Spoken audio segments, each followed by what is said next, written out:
Confidence is a force we all crave, a secret weapon in the battles of life, relationships, and work. But what if confidence wasn't something you were born with, but something you could build, methodically and purposefully? Imagine waking up tomorrow with a newfound sense of assuredness, your decisions backed by unshakable resolve. The key to this transformation lies within the wisdom of Stoicism, a philosophy that has stood the test of time for over 2,000 years. Today, we'll explore 7 Stoic tactics, rooted in ancient teachings but incredibly relevant in the modern world. These tactics will not only bolster your confidence, but shape your character and empower your life choices. Let's dive into a timeless mindset that can change how you face every challenge with unwavering composure. I'll never forget the day I lost what I thought was the job opportunity of a lifetime. The rejection email arrived at 9:47 a.m. on a Tuesday, and I felt my world collapse. For hours, I sat paralyzed, convinced that this single setback had derailed my entire career. My mind spiraled through catastrophic scenarios: unemployment, financial ruin, the judgment of friends and family. In that moment, I had surrendered all my power to circumstances beyond my control, and I felt utterly helpless. But here's what I didn't realize then. I wasn't trapped by the situation itself. I was imprisoned by my perspective. The ancient Roman emperor Marcus Aurelius, who ruled one of the most powerful empires in history while battling plague, war, and political treachery, wrote something profound in his personal journal. You have power over your mind, not outside events. Realize this, and you will find strength. This wasn't just philosophical poetry. This was a practical tool he used daily to maintain his composure while the world burned around him. The Stoics understood something fundamental about human psychology that modern neuroscience has only recently confirmed. Our emotional state is determined not by what happens to us, but by how we interpret what happens to us. 2 people can experience the identical rejection, failure, or setback, yet one emerges devastated while the other grows stronger. The difference? Perspective. This concept sits at the heart of what Stoics called the dichotomy of control, the recognition that some things are within our power and others are not. External events, other people's opinions, outcomes of our efforts, these lie outside our control. But our judgments, our responses, our interpretations, our effort, these belong entirely to us. When we confuse the two, when we invest our emotional energy in things we cannot control, we surrender our confidence and our peace of mind. Consider a public presentation that goes poorly. The external facts are neutral. You spoke, the audience responded in certain ways. Technical difficulties occurred. Whatever happened, happened. But notice how quickly we add interpretation. I'm terrible at public speaking. Everyone thinks I'm incompetent. I've ruined my reputation. These judgments, not the actual events, create our suffering and erode our confidence. Marcus Aurelius faced this daily on a scale most of us cannot imagine. He dealt with betrayal from trusted advisors, military defeats, personal losses, and the weight of millions depending on his decisions. Yet, he maintained his confidence through conscious perspective management. When facing a difficult person, he would remind himself, "Today I shall meet with the busybody, the ungrateful, the overbearing, the deceitful, but none of this disturbs me, for I cannot be harmed by another person's character, only by my own judgments." This practice transforms everything. When someone criticizes you unfairly, the Stoic perspective asks, "Is this within my control?" Their opinion is not.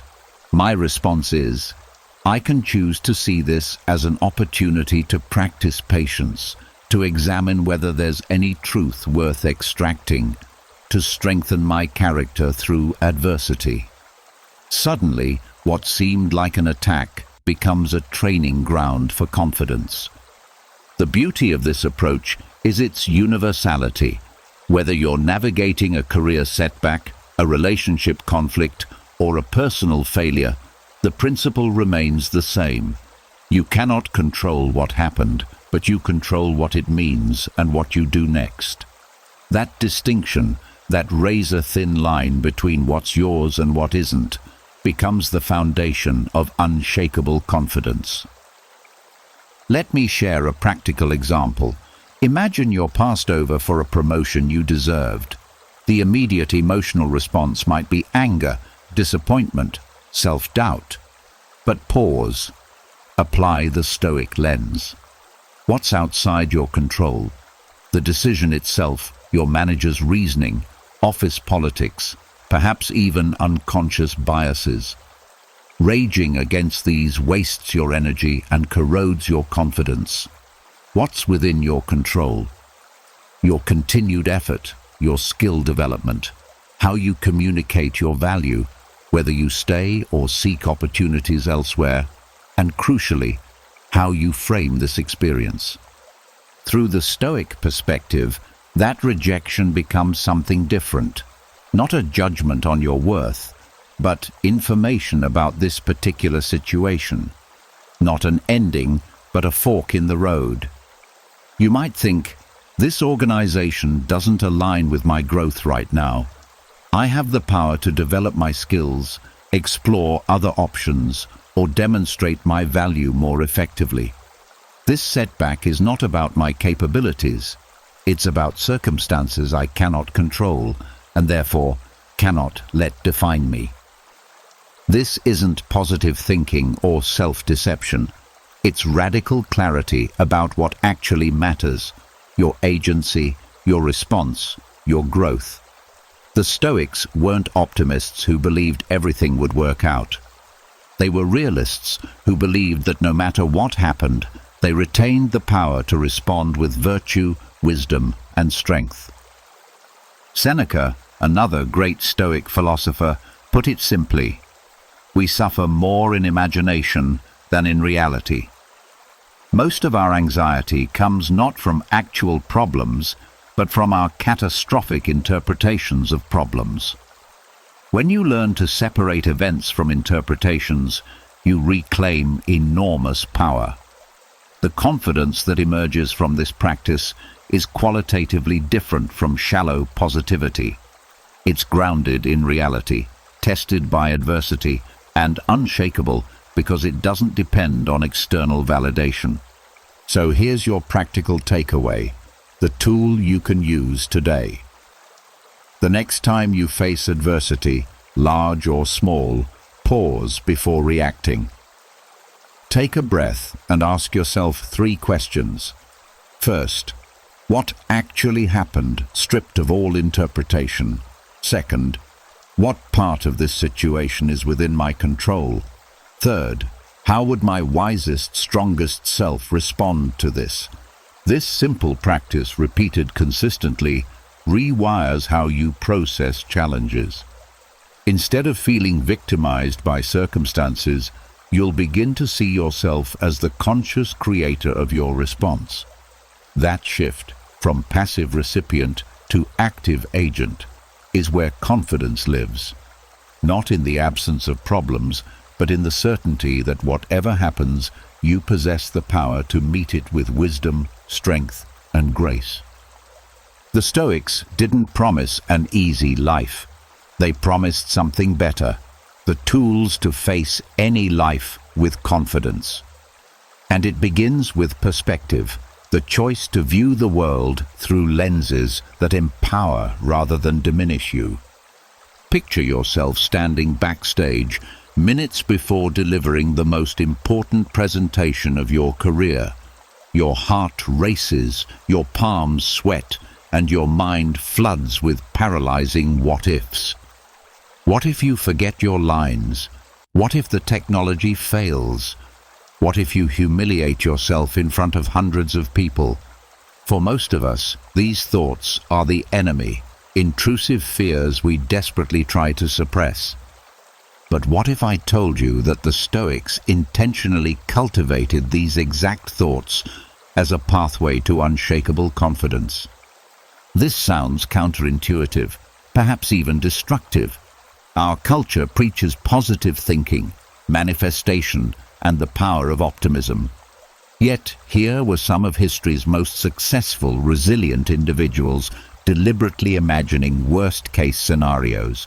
Were they pessimists? Quite the opposite.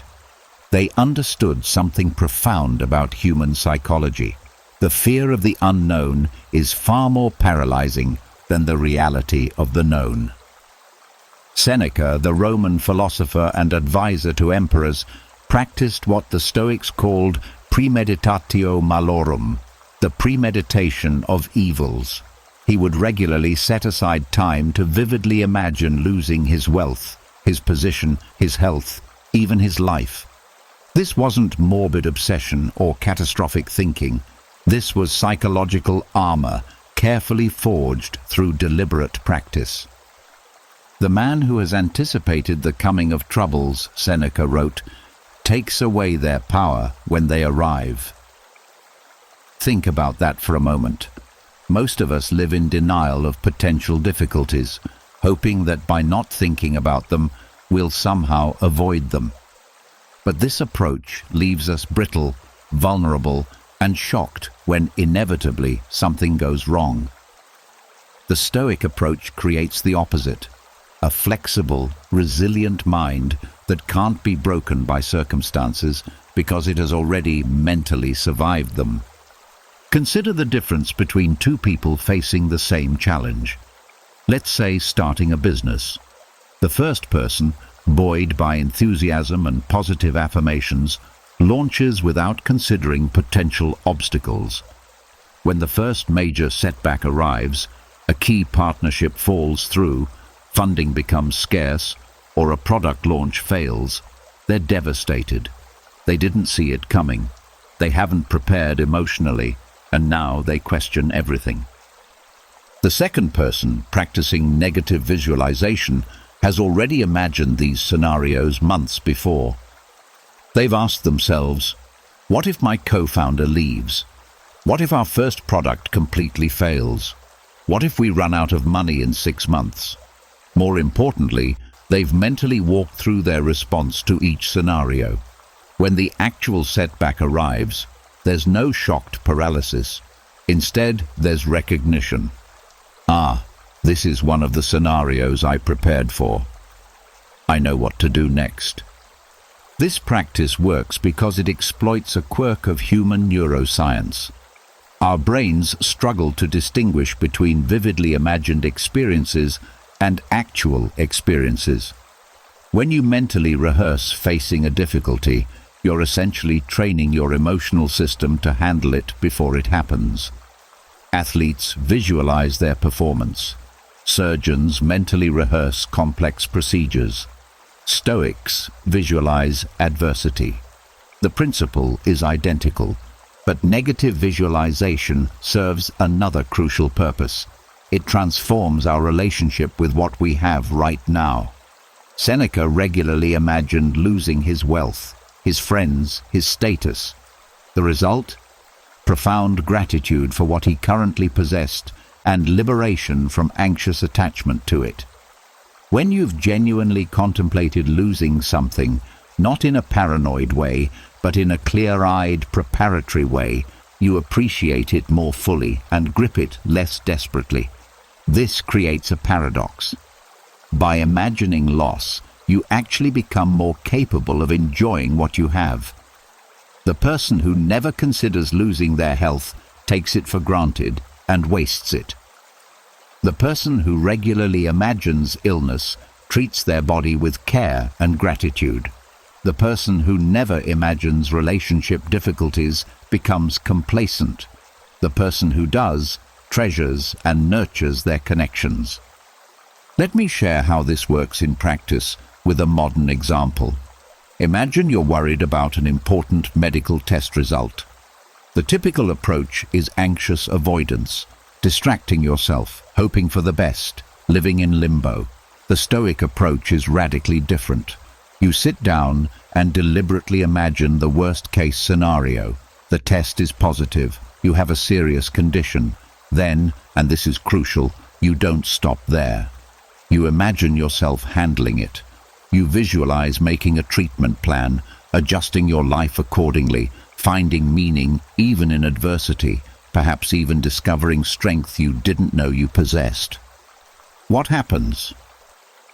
The paralyzing fear often dissolves, not because you're no longer concerned about the outcome, but because you've proven to yourself that even the worst-case scenario is survivable. You've mentally survived it already. When the actual results arrive, whether good or bad, you're prepared. If they're good, you feel profound relief and gratitude. If they're challenging, you're not destroyed. You're ready. This practice fundamentally changes your relationship with fear. Fear thrives in the vague, the unnamed, the unexamined. When you shine the light of conscious examination on your fears, when you make them specific and then imagine surviving them, they lose their tyrannical hold over you. You realize that most of what you fear wouldn't actually destroy you. It would be difficult, painful perhaps, but survivable.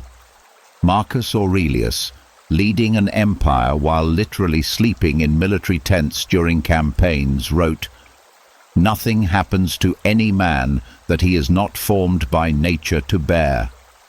He'd already imagined defeat, betrayal, death, not to torture himself, but to prepare himself. When difficulties arrived, he met them with the confidence of someone who had already fought these battles in his mind. The businessman who has imagined bankruptcy isn't paralyzed by financial fear. He makes bolder, wiser decisions. The athlete who has visualized losing performs with less anxiety and more freedom. The person who has contemplated their mortality lives with greater urgency and appreciation.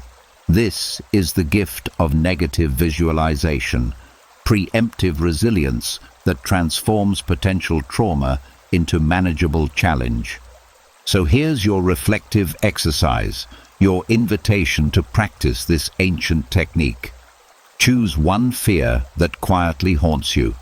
Perhaps it's professional failure, relationship loss, health challenges, or financial difficulty.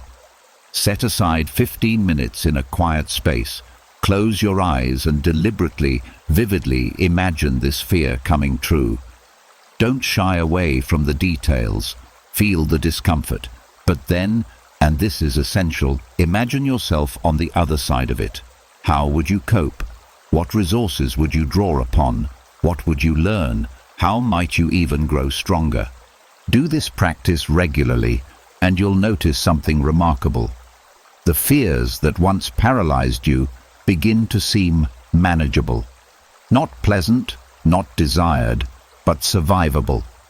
And in that recognition lies tremendous confidence.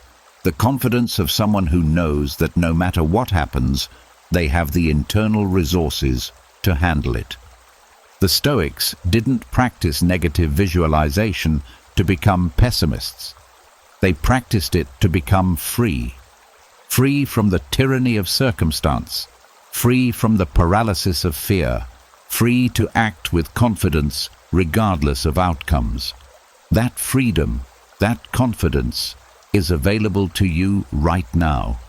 It simply requires the courage to look your fears in the eye and discover that you're stronger than you think. At 5:30 a.m. on a freezing January morning, I stood outside my shower, staring at the dial. Every fiber of my being screamed to turn it toward the comforting red zone. Instead, I twisted it all the way to cold and stepped in. The shock was immediate, overwhelming, almost violent. My body seized, my breath caught, and for 30 seconds I endured what felt like ice needles piercing my skin.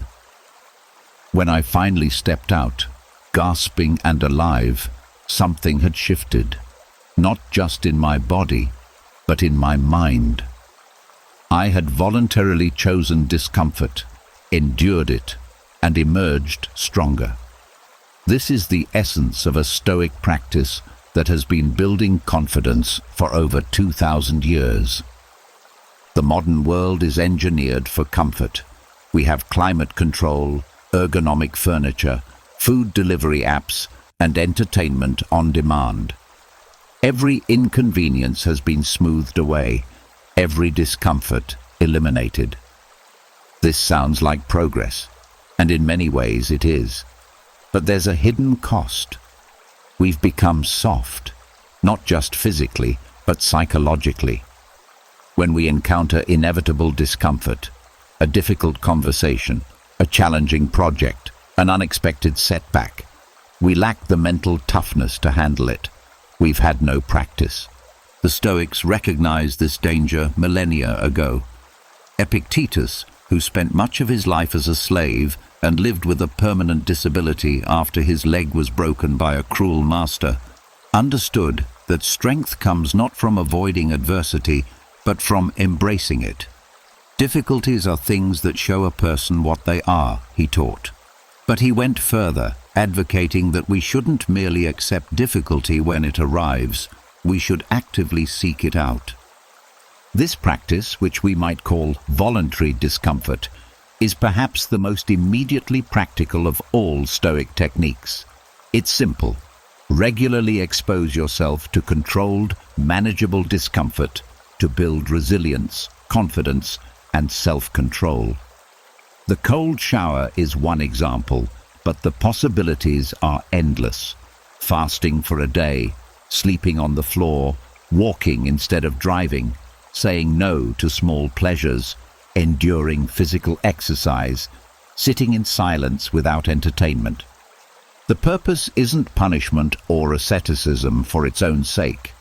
The purpose is inoculation. When you voluntarily endure discomfort in small, controlled doses, you train your mind to recognize that discomfort isn't catastrophic. You prove to yourself repeatedly that you can tolerate more than you think. This accumulates into a deep reservoir of confidence that no affirmation or positive thinking can provide. Seneca practiced this regularly, despite being one of the wealthiest men in Rome. He would periodically live as though he were poor, wearing simple clothes, eating basic food, sleeping on a hard bed. Set aside a certain number of days, he advised, during which you shall be content with the scantiest and cheapest fare, with coarse and rough dress, saying to yourself the while, "Is this the condition that I feared?" Notice the brilliance of that last question. By voluntarily experiencing what we fear, poverty, discomfort, deprivation, we rob it of its power over us. Think about how this applies to modern anxiety. Someone who fears losing their wealth lives in constant terror, enslaved by their possessions. But someone who regularly practices living simply, who knows from experience that they can be happy with less, cannot be controlled by this fear. They've already lived it voluntarily, discovered it wasn't as terrible as imagined, and thereby freed themselves. This principle extends far beyond material comfort. Consider social discomfort. Many people live in fear of embarrassment, rejection, or judgment. But what if you deliberately practiced small acts of social courage? Starting conversations with strangers, speaking up in meetings, sharing creative work publicly, asking for what you want. Each act of voluntary social discomfort is a repetition in the gym of confidence. Initially awkward and uncomfortable, but with practice, you develop psychological muscle that makes real challenges feel manageable. The neuroscience supports this ancient wisdom. Our brains are prediction machines that learn from experience. When we repeatedly expose ourselves to discomfort and survive it, even thrive through it, we literally rewire our threat response systems. What once triggered panic eventually becomes merely uncomfortable, and what once felt impossible eventually becomes routine. Marcus Aurelius, despite being emperor with unlimited luxury at his disposal, chose to sleep in military tents during campaigns and endure the hardships of his soldiers. This wasn't just solidarity, it was training. He was ensuring that comfort never became a requirement for his peace of mind. He could function, lead, and maintain his composure regardless of external conditions. That's the ultimate freedom. Not needing comfort to be confident and capable. There's also something profound that happens psychologically when you choose discomfort. It transforms your relationship with agency and control. Most discomfort in life feels inflicted upon us. Traffic, difficult co-workers, unexpected bills, illness. We feel victimized by circumstances, but when you voluntarily choose discomfort, you reclaim your sense of control. You're no longer at the mercy of circumstances. You're the architect of your experience, deliberately forging yourself into something stronger. I've seen this transformation firsthand in countless ways. The person who starts doing daily cold exposure reports feeling more capable of handling difficult conversations at work. The person who practices intermittent fasting finds they have more discipline in other areas of life. The person who commits to challenging physical exercise discovers mental toughness that carries over into creative projects. The specific discomfort almost doesn't matter. What matters is the practice of choosing it, enduring it, and emerging unchanged in your core, but strengthened in your capacity. This is radically different from the suffering that breaks people. Voluntary discomfort is bounded, controlled, and chosen. You're not suggesting anyone seek trauma or abuse. You're suggesting strategic exposure to manageable challenge. It's the difference between randomly getting thrown in the deep end of a pool and gradually learning to swim in progressively deeper water. The practice builds on itself. Your first cold shower might last 30 seconds and feel impossibly hard. 2 weeks later, 2 minutes feels manageable. A month later, you might even look forward to it, not because it's comfortable, but because you've come to associate it with strength and aliveness.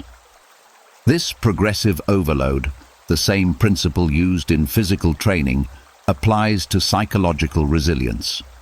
Here's what makes this practice so powerful for confidence. It provides objective evidence of your capabilities. You're not telling yourself you're strong or capable. You're proving it through action. Every time you choose discomfort and persist through it, you're making a deposit in your confidence account. These deposits compound. The person who has repeatedly chosen difficulty knows, in their bones, that they can handle challenges. It's not theory or hope. It's demonstrated reality. So here's your invitation to practice. Identify one small, manageable discomfort you can introduce into your daily life. Perhaps it's that cold shower, or a weekly fast, or daily exercise, or 30 minutes without your phone, or speaking up once per day when you'd normally stay quiet. The specific practice matters less than the consistency and intentionality. Start small enough that you'll actually do it, but challenging enough that it requires genuine effort. As you practice, pay attention to what happens. Notice not just your growing tolerance for that specific discomfort, but how your general confidence increases. Notice how challenges that once felt overwhelming start to feel manageable. Notice how your self-trust deepens as you repeatedly prove to yourself that you can do hard things. The Stoics weren't superhuman. They simply understood that strength isn't found in comfort. It's forged in the deliberate choice to endure difficulty.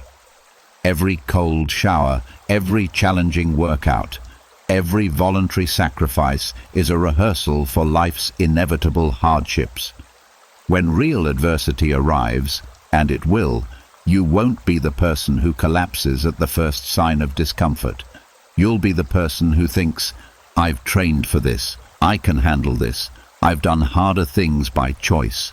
That quiet certainty, that deep knowing of your own resilience, is confidence in its truest form. 3 years ago, I launched a project I'd poured my heart into for months. I was convinced it would succeed spectacularly. Instead, it failed spectacularly. Not just a little short of expectations, it completely collapsed. The product nobody wanted, the audience that never showed up, the vision that turned out to be just a mirage. In those brutal weeks after the failure, I faced a choice that would determine not just my next project, but my entire relationship with confidence for years to come.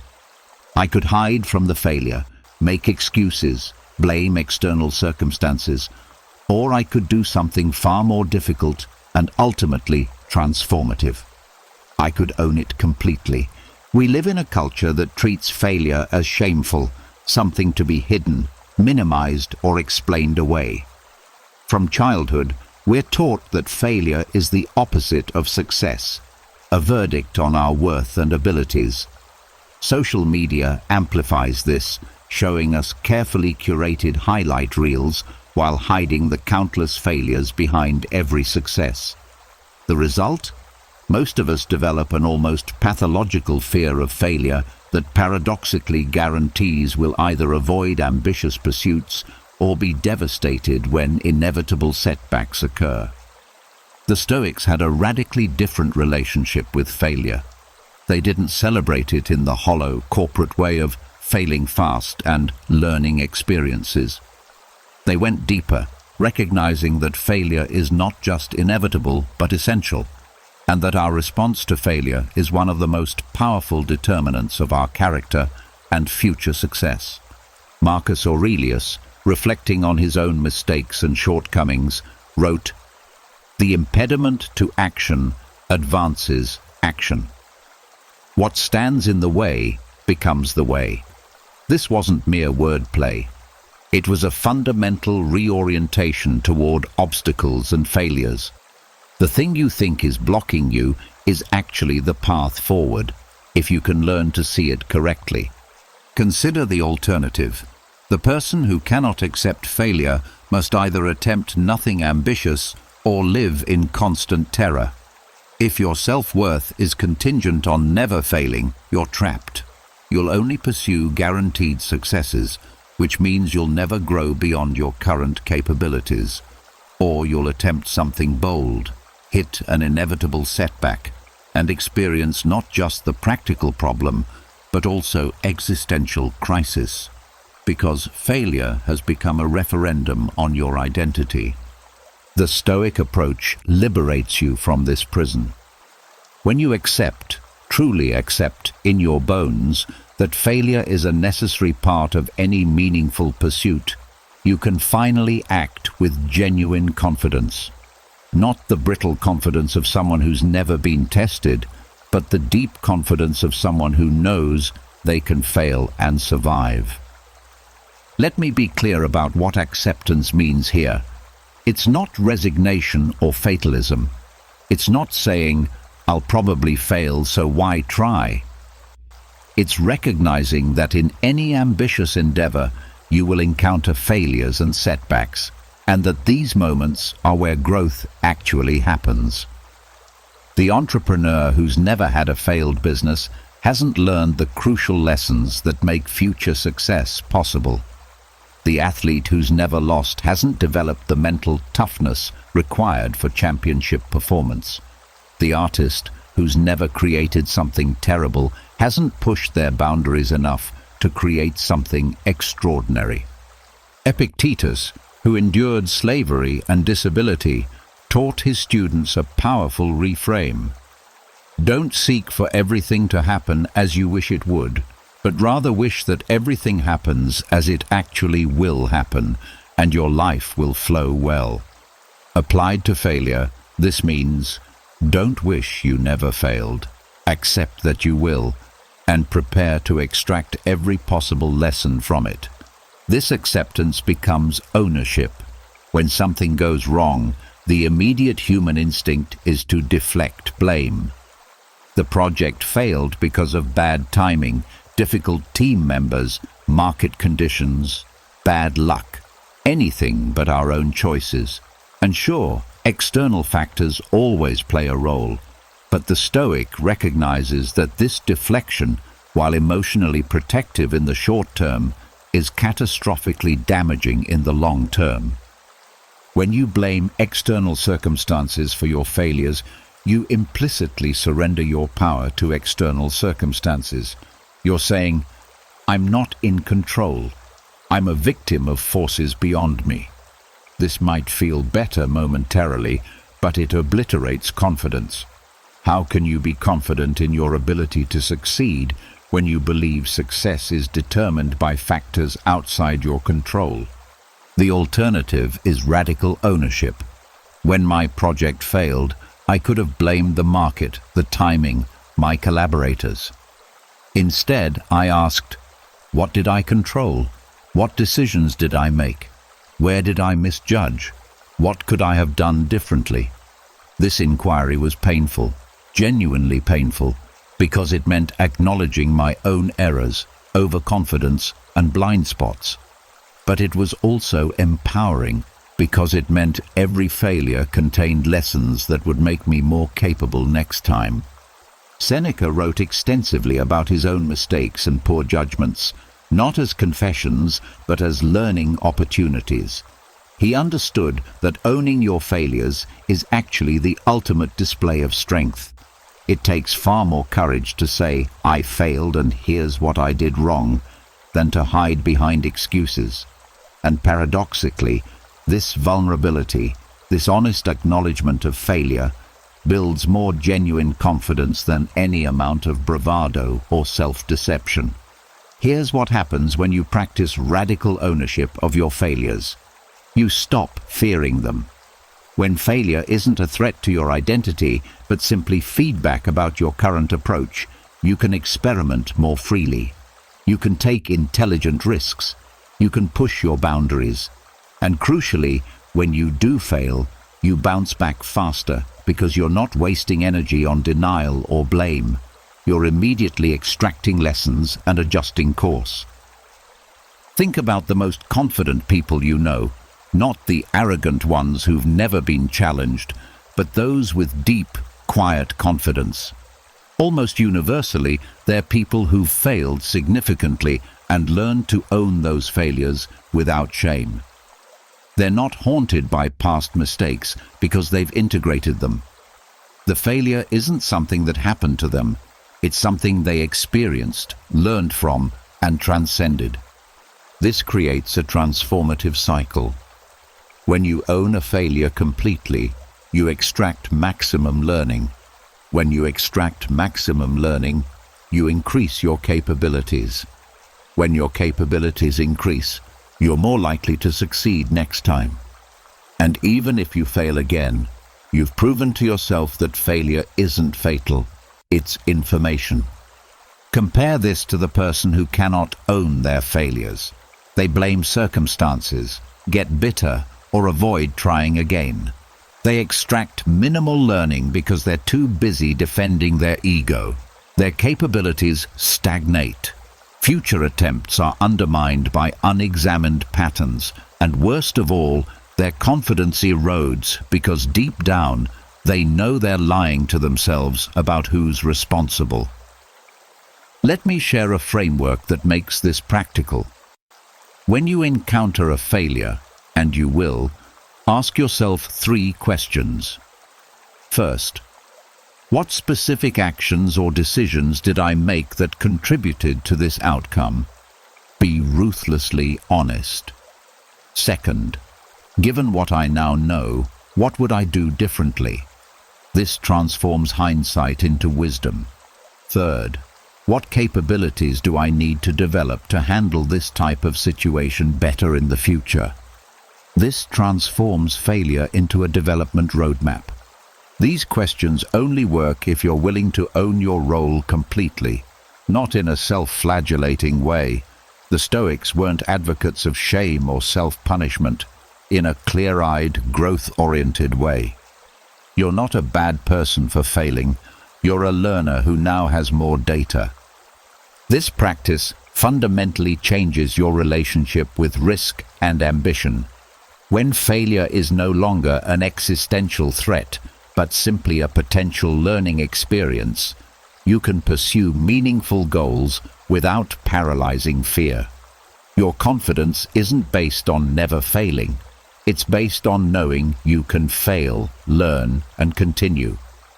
That's an infinitely more robust foundation.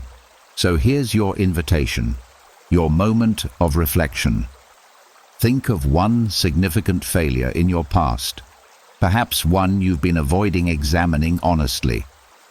Set aside your defenses and ask yourself, what was my role? What did I control that I could have done differently? What can I learn from this that will make me more capable going forward? This exercise might be uncomfortable. Good. The discomfort is the price of growth. On the other side of that honest examination lies something precious. Genuine confidence rooted not in an unblemished record, but in demonstrated resilience and learning capacity. The Stoics didn't promise you wouldn't fail. They promised something far better, that when you do fail, you'll have the tools to transform that failure into the foundation of future success. Failure doesn't diminish you. Only denial of failure does that. Own it, learn from it, and become stronger. That's where true confidence lives. I'm writing this sentence while my phone sits face down in another room, notifications silenced, email closed, and every potential distraction systematically eliminated. This wasn't always my practice. There was a time when I worked with a dozen tabs open, notifications pinging constantly, my attention fracturing into smaller and smaller shards. I told myself I was being productive, staying connected, keeping options open. In reality, I was training myself into chronic distraction and watching my confidence quietly erode with each scattered moment. The connection between focus and confidence isn't immediately obvious, but it's profound. When your attention scatters constantly, you never fully complete anything. When you never fully complete anything, you don't build evidence of your capabilities. When you lack evidence of your capabilities, your confidence remains theoretical, untested, ultimately hollow. The Stoics understood this intimately. Confidence grows from the soil of sustained attention and completed action. Marcus Aurelius, governing an empire that spanned 3 continents while facing plague, warfare, and endless political intrigue, had every excuse for distraction. Yet he wrote, "Confine yourself to the present." External things are not the problem. It's your assessment of them, and that can be erased right now. In another passage, you could leave life right now. Let that determine what you do and say and think. These aren't generic platitudes about living in the moment. They're specific instructions about focus. Direct your attention to what matters right now, ruthlessly eliminate distraction, and act with clarity on what's within your control. The modern world is engaged in an all-out assault on your attention. Every app, website, and platform employs teams of engineers whose sole job is to fracture your focus and capture your eyes. Notifications are carefully timed to create behavioral loops. Infinite scroll eliminates natural stopping points. Algorithm-driven feeds are optimized for compulsion, not value. The result? The average person's attention span has collapsed. Their ability to sustain focus on difficult tasks has atrophied, and their confidence has suffered in ways they don't even recognize. Here's why this matters for confidence. Complex, meaningful work, the kind that actually builds competence and self-trust, requires sustained attention. You cannot write a thoughtful article, solve a difficult problem, build a valuable skill, or create meaningful work while checking your phone every 3 minutes. The quality of your attention determines the quality of your output, which determines your justified confidence in your abilities. When you work in a scattered, distracted state, you know, at some level, that you're not giving your full capacity. You might complete tasks, but there's always a nagging sense that you could have done better if you'd been fully present. This erodes confidence more subtly, but more completely than outright failure. At least with failure, you know you gave it your all. With chronic distraction, you never discover what you're actually capable of. The Stoic discipline of focus operates on several levels. First, there's focus on what you can control versus what you cannot. We've explored this with the dichotomy of control, but it extends to attention management. Every minute you spend worrying about things outside your control, other people's opinions, economic conditions, political events, past mistakes, is a minute of attention wasted. Marcus reminded himself constantly, focus only on what's in your power. Everything else is noise. Second, there's focus on the present moment. The anxious mind lives in the future, catastrophizing about what might go wrong. The ruminating mind lives in the past, replaying mistakes and missed opportunities. Both states obliterate confidence because they pull attention away from the only place you have power, right now. Epictetus taught, make the best use of what is in your power and take the rest as it happens. This isn't fatalism, it's radical focus on present action rather than past regret or future anxiety. Third, and perhaps most practically, there's focus on single tasking. The modern myth of multitasking has been thoroughly debunked by neuroscience, but we still pretend we can divide attention without cost. We can't. Every time you switch tasks, there's a cognitive cost, a attention residue that lingers from the previous task, degrading performance on the new one. Marcus Aurelius, despite having literally infinite demands on his attention, practiced militant single-tasking. Stop whatever you're doing for a moment and ask yourself, am I afraid of death because I won't be able to do this anymore? Let me illustrate the transformative power of focused attention with a modern scenario. Imagine two people working on the same challenging project. The first person works in 2-hour blocks of completely focused attention. Phone off, email closed, single task, full presence.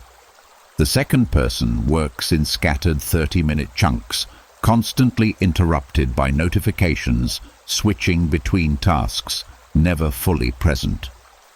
At the end of a week, who has made more progress?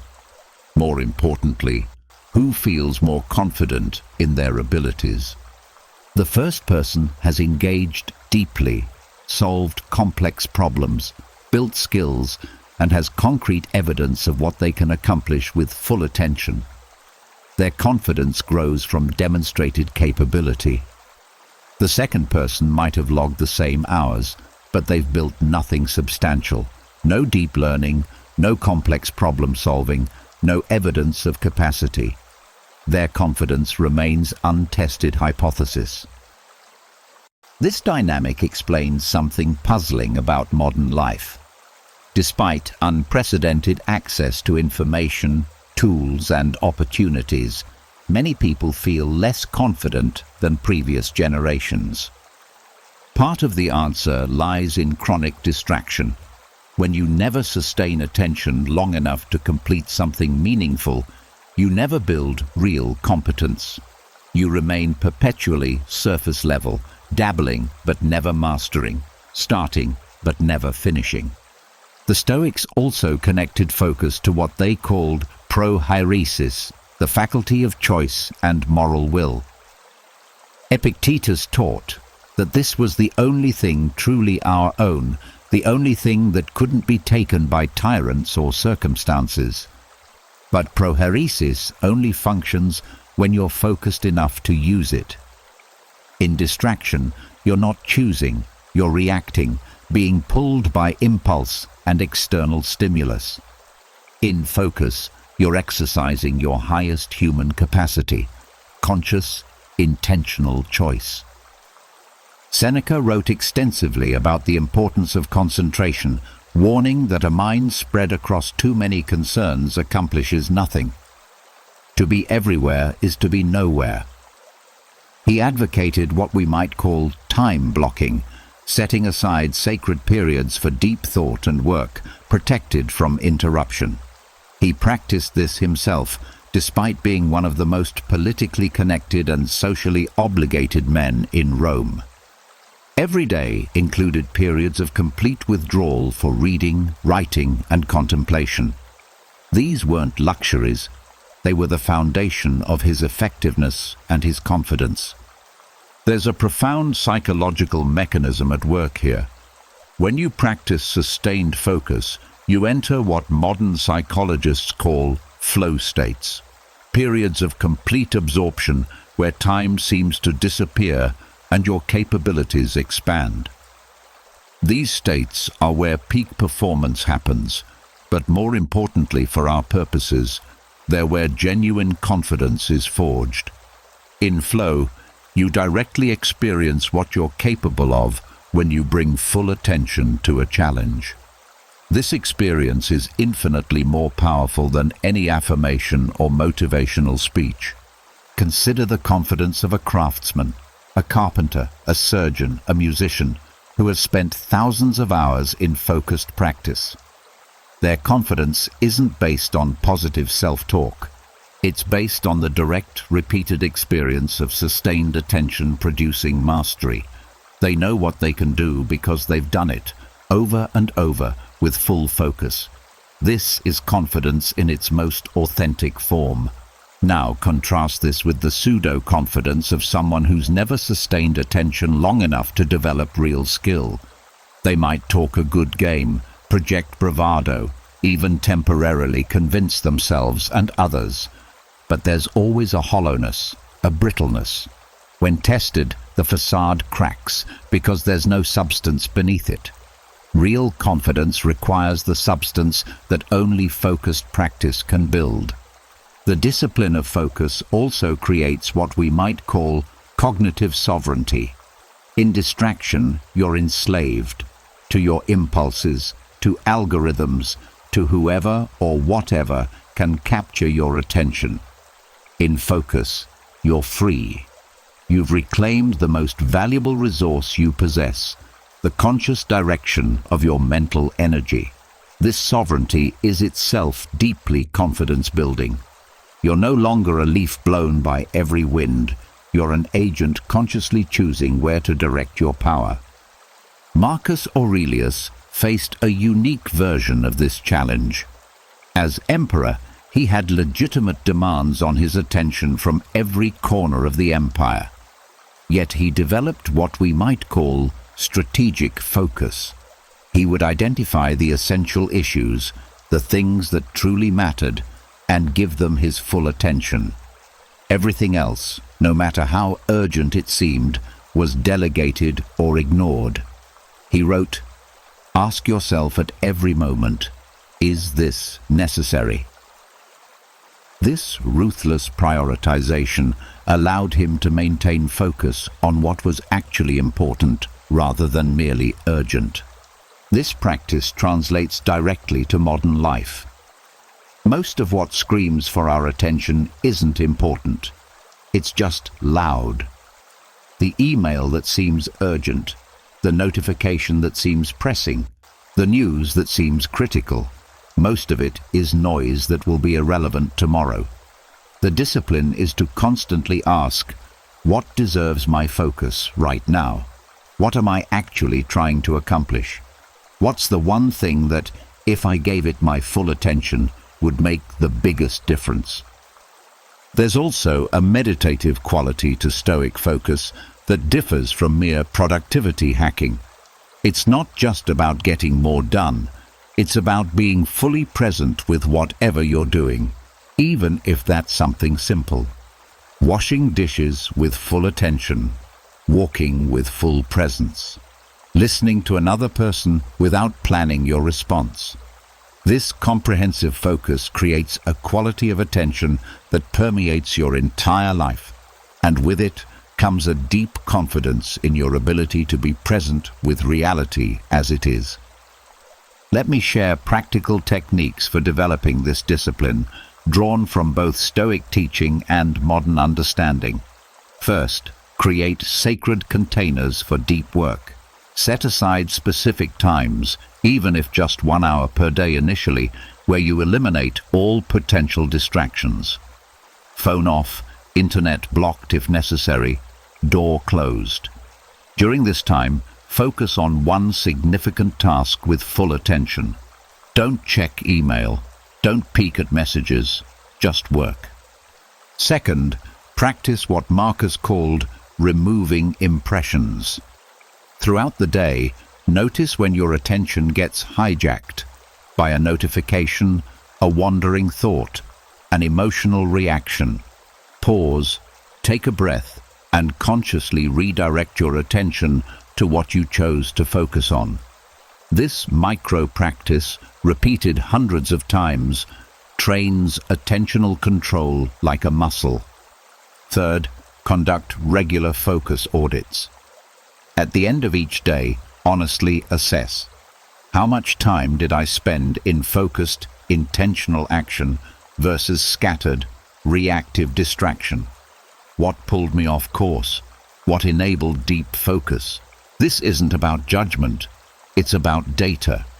You can't improve what you don't measure. Fourth, establish clear stopping points and transitions. One reason we stay perpetually distracted is we never fully finish one thing before starting another. When you complete a focused work session, mark it.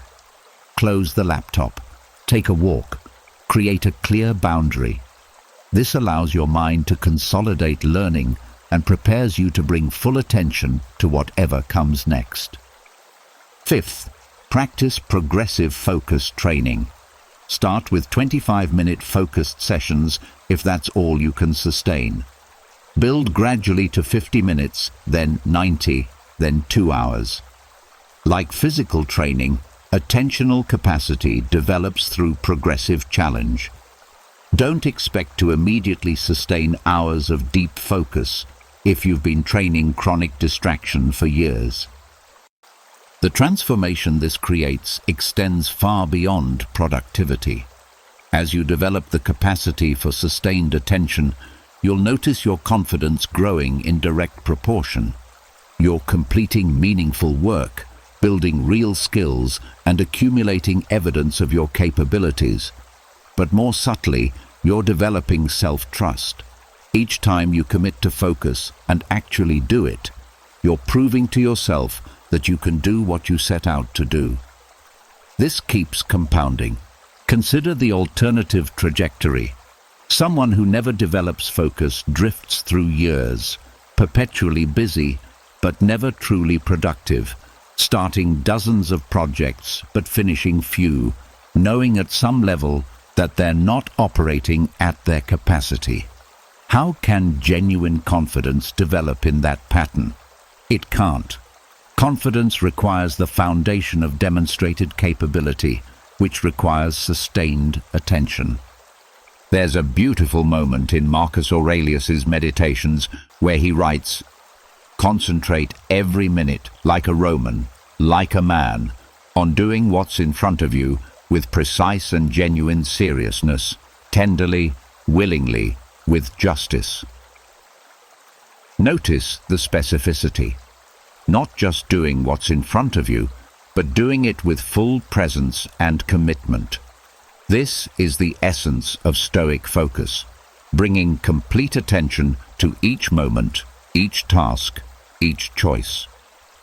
This practice culminates in what we might call flow of life, not just flow states during work, but a general sense of moving through the world with clarity, purpose, and presence. When you've trained your attention, you're no longer buffeted by every distraction. You can sit with difficulty without needing to escape into distraction. You can sustain effort toward meaningful goals. You can be fully present with other people. This creates a quality of confidence that's less about believing in yourself and more about simply knowing what you're capable of through repeated demonstration. Here's your practical invitation to begin. Choose one activity today. It could be work, conversation, exercise, even washing dishes, and commit to giving it 100% of your attention for its duration. Notice when your mind wanders. Gently bring it back. Don't judge yourself for the wandering. That's normal. Just practice the return. That simple exercise, repeated consistently, will begin rebuilding your capacity for focus. Then extend this practice. Tomorrow, add another focused activity. By week's end, you might have several islands of full attention in your day. Over months, these islands expand and connect until focused attention becomes your default rather than distraction. And as this happens, notice what occurs with your confidence. Not the loud, boastful confidence of someone trying to convince themselves, but the quiet, solid confidence of someone who knows they can direct their attention, complete meaningful work, and show up fully for whatever life presents. The Stoics didn't just talk about focus, they lived it in circumstances far more distracting and demanding than most of us will ever face. Marcus ruling an empire, Epictetus teaching while enslaved, Seneca navigating treacherous political waters. Yet they maintained the discipline of attention because they understood this is where power lives, not in controlling external circumstances, but in controlling the one thing that's truly yours, your attention and how you deploy it. In our hyper-connected, deliberately distracting age, this discipline is more countercultural and more necessary than ever. Everyone around you will be scattered, reactive, perpetually distracted. But you have a choice. You can reclaim your attention. You can build the capacity for sustained focus.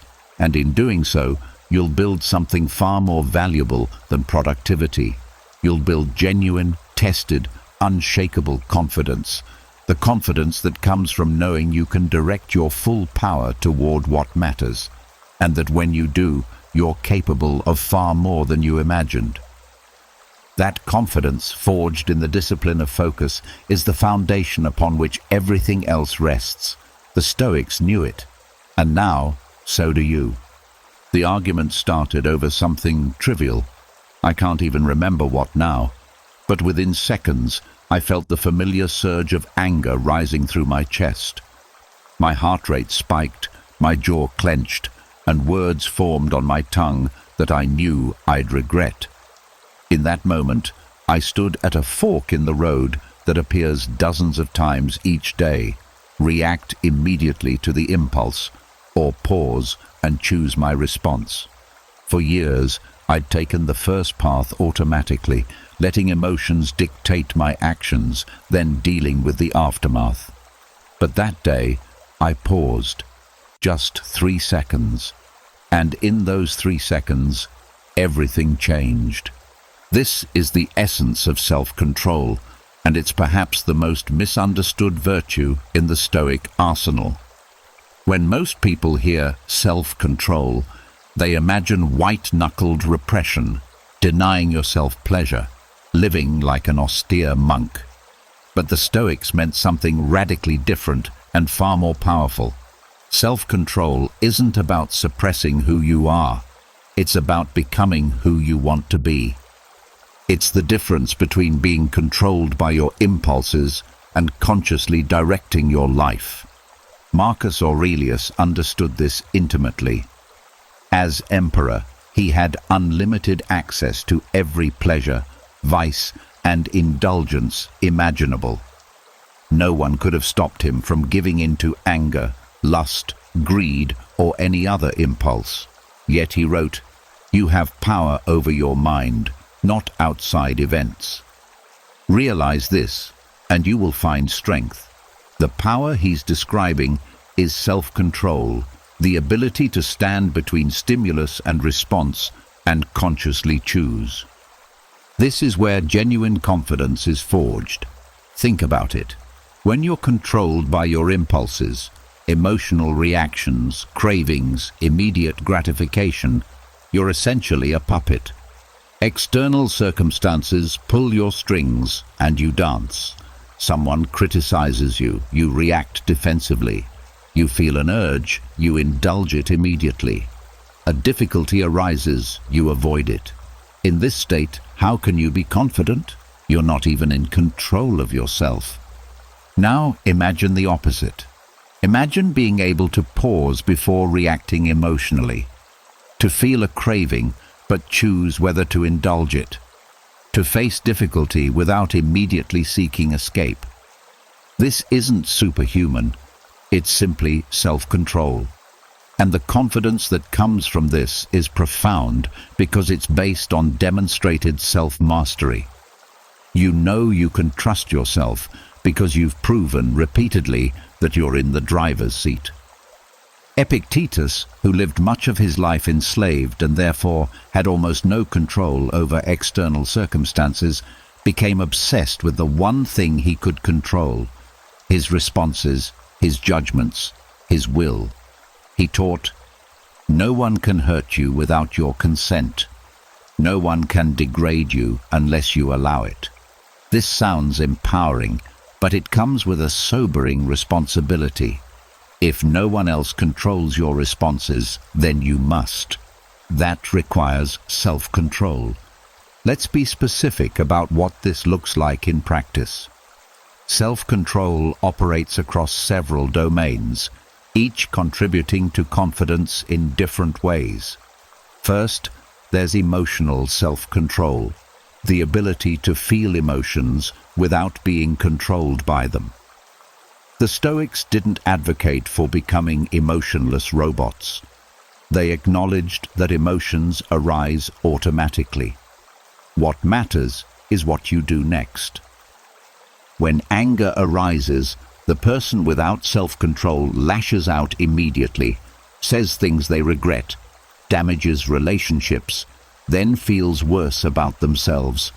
Their confidence erodes because they can't trust themselves not to self-sabotage. The person with self-control feels the anger, recognizes it, but chooses their response.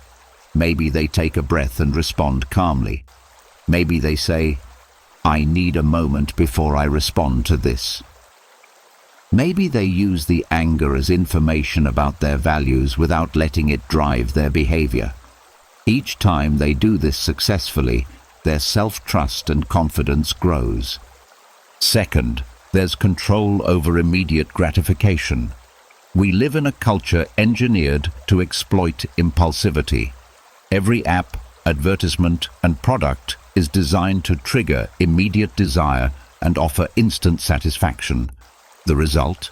Most people have atrophied impulse control. They feel the urge to check their phone, so they do.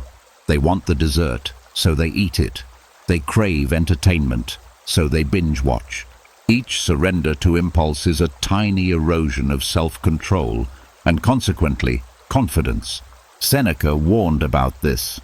If you do not make time for your wellness, you will be forced to make time for your illness. He was speaking broadly, but the principle applies to self-control. Every time you give in to an impulse without conscious choice, you're training weakness. Every time you pause, consider, and then choose, even if you choose to indulge, you're training strength. Here's a practical example. You're working on something important when you feel the urge to check social media. The person without self-control simply picks up their phone, often without even conscious awareness they're doing it. 20 minutes later, they snap out of the scroll, feeling worse and having accomplished nothing.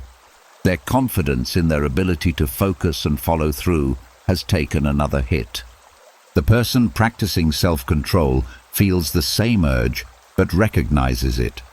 I want to check my phone. Then they choose, I'm going to finish this paragraph first. Then I can decide if I still want to. Often, by the time they finish the paragraph, the urge has passed. But even if they do check their phone after, they've exercised choice rather than compulsion. This seems minor, but multiply it by dozens of decisions per day, and you see how self-control compounds into confidence. The third domain is control over negative thought patterns. Your mind generates thoughts automatically. Fears, doubts, criticisms, catastrophic scenarios. The person without mental self-control believes every thought, identifies with every worry, follows every anxious rabbit hole. The person with self-control recognizes, that's a thought. It's not necessarily true. I don't have to follow it. Marcus Aurelius practiced this constantly. His meditations are full of him catching unhelpful thought patterns and consciously reframing them. It can ruin your life only if it ruins your character, he wrote.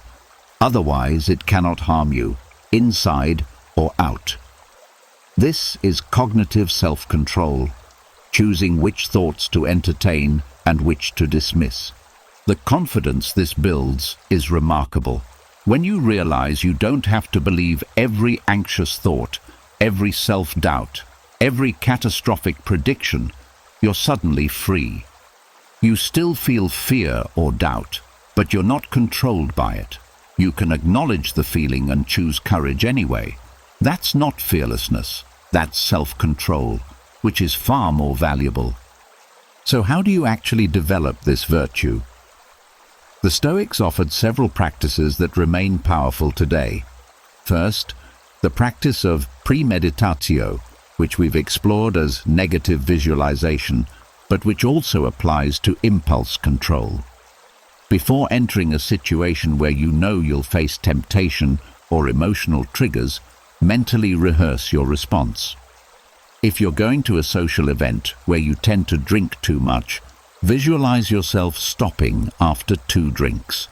If you're about to have a difficult conversation, imagine staying calm even if the other person gets angry.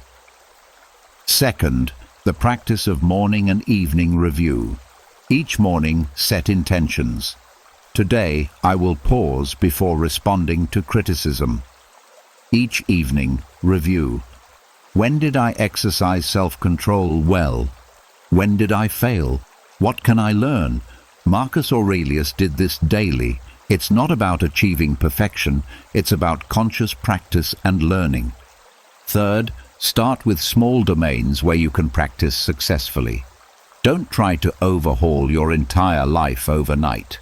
Pick one area. Maybe you'll practice pausing 3 seconds before responding to anyone today. Or you'll resist checking your phone for the first hour after waking. Or you'll skip dessert once this week. Make it small enough that you'll succeed, because each success builds confidence and makes the next exercise of self-control easier. Fourth, understand your triggers and weak points.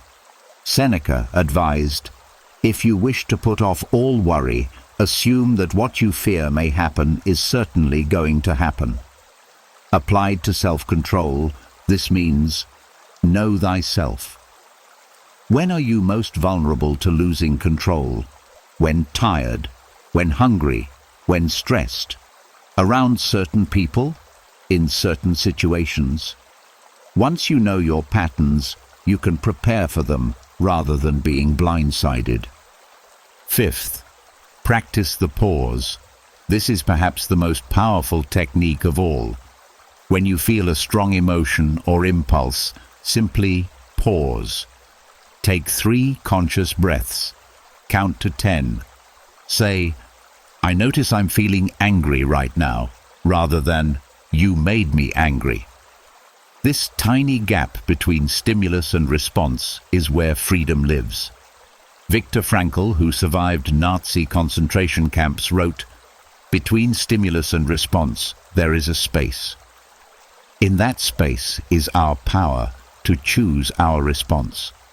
In our response lies our growth and our freedom." The Stoics would completely agree. That space, that pause, that moment of choice, that's self-control. And exercising it repeatedly builds a kind of confidence that can't be faked or borrowed. It's the confidence of someone who knows they're in control of themselves. There's also a profound connection between self-control and the other Stoic virtues. You can't be courageous without self-control over fear.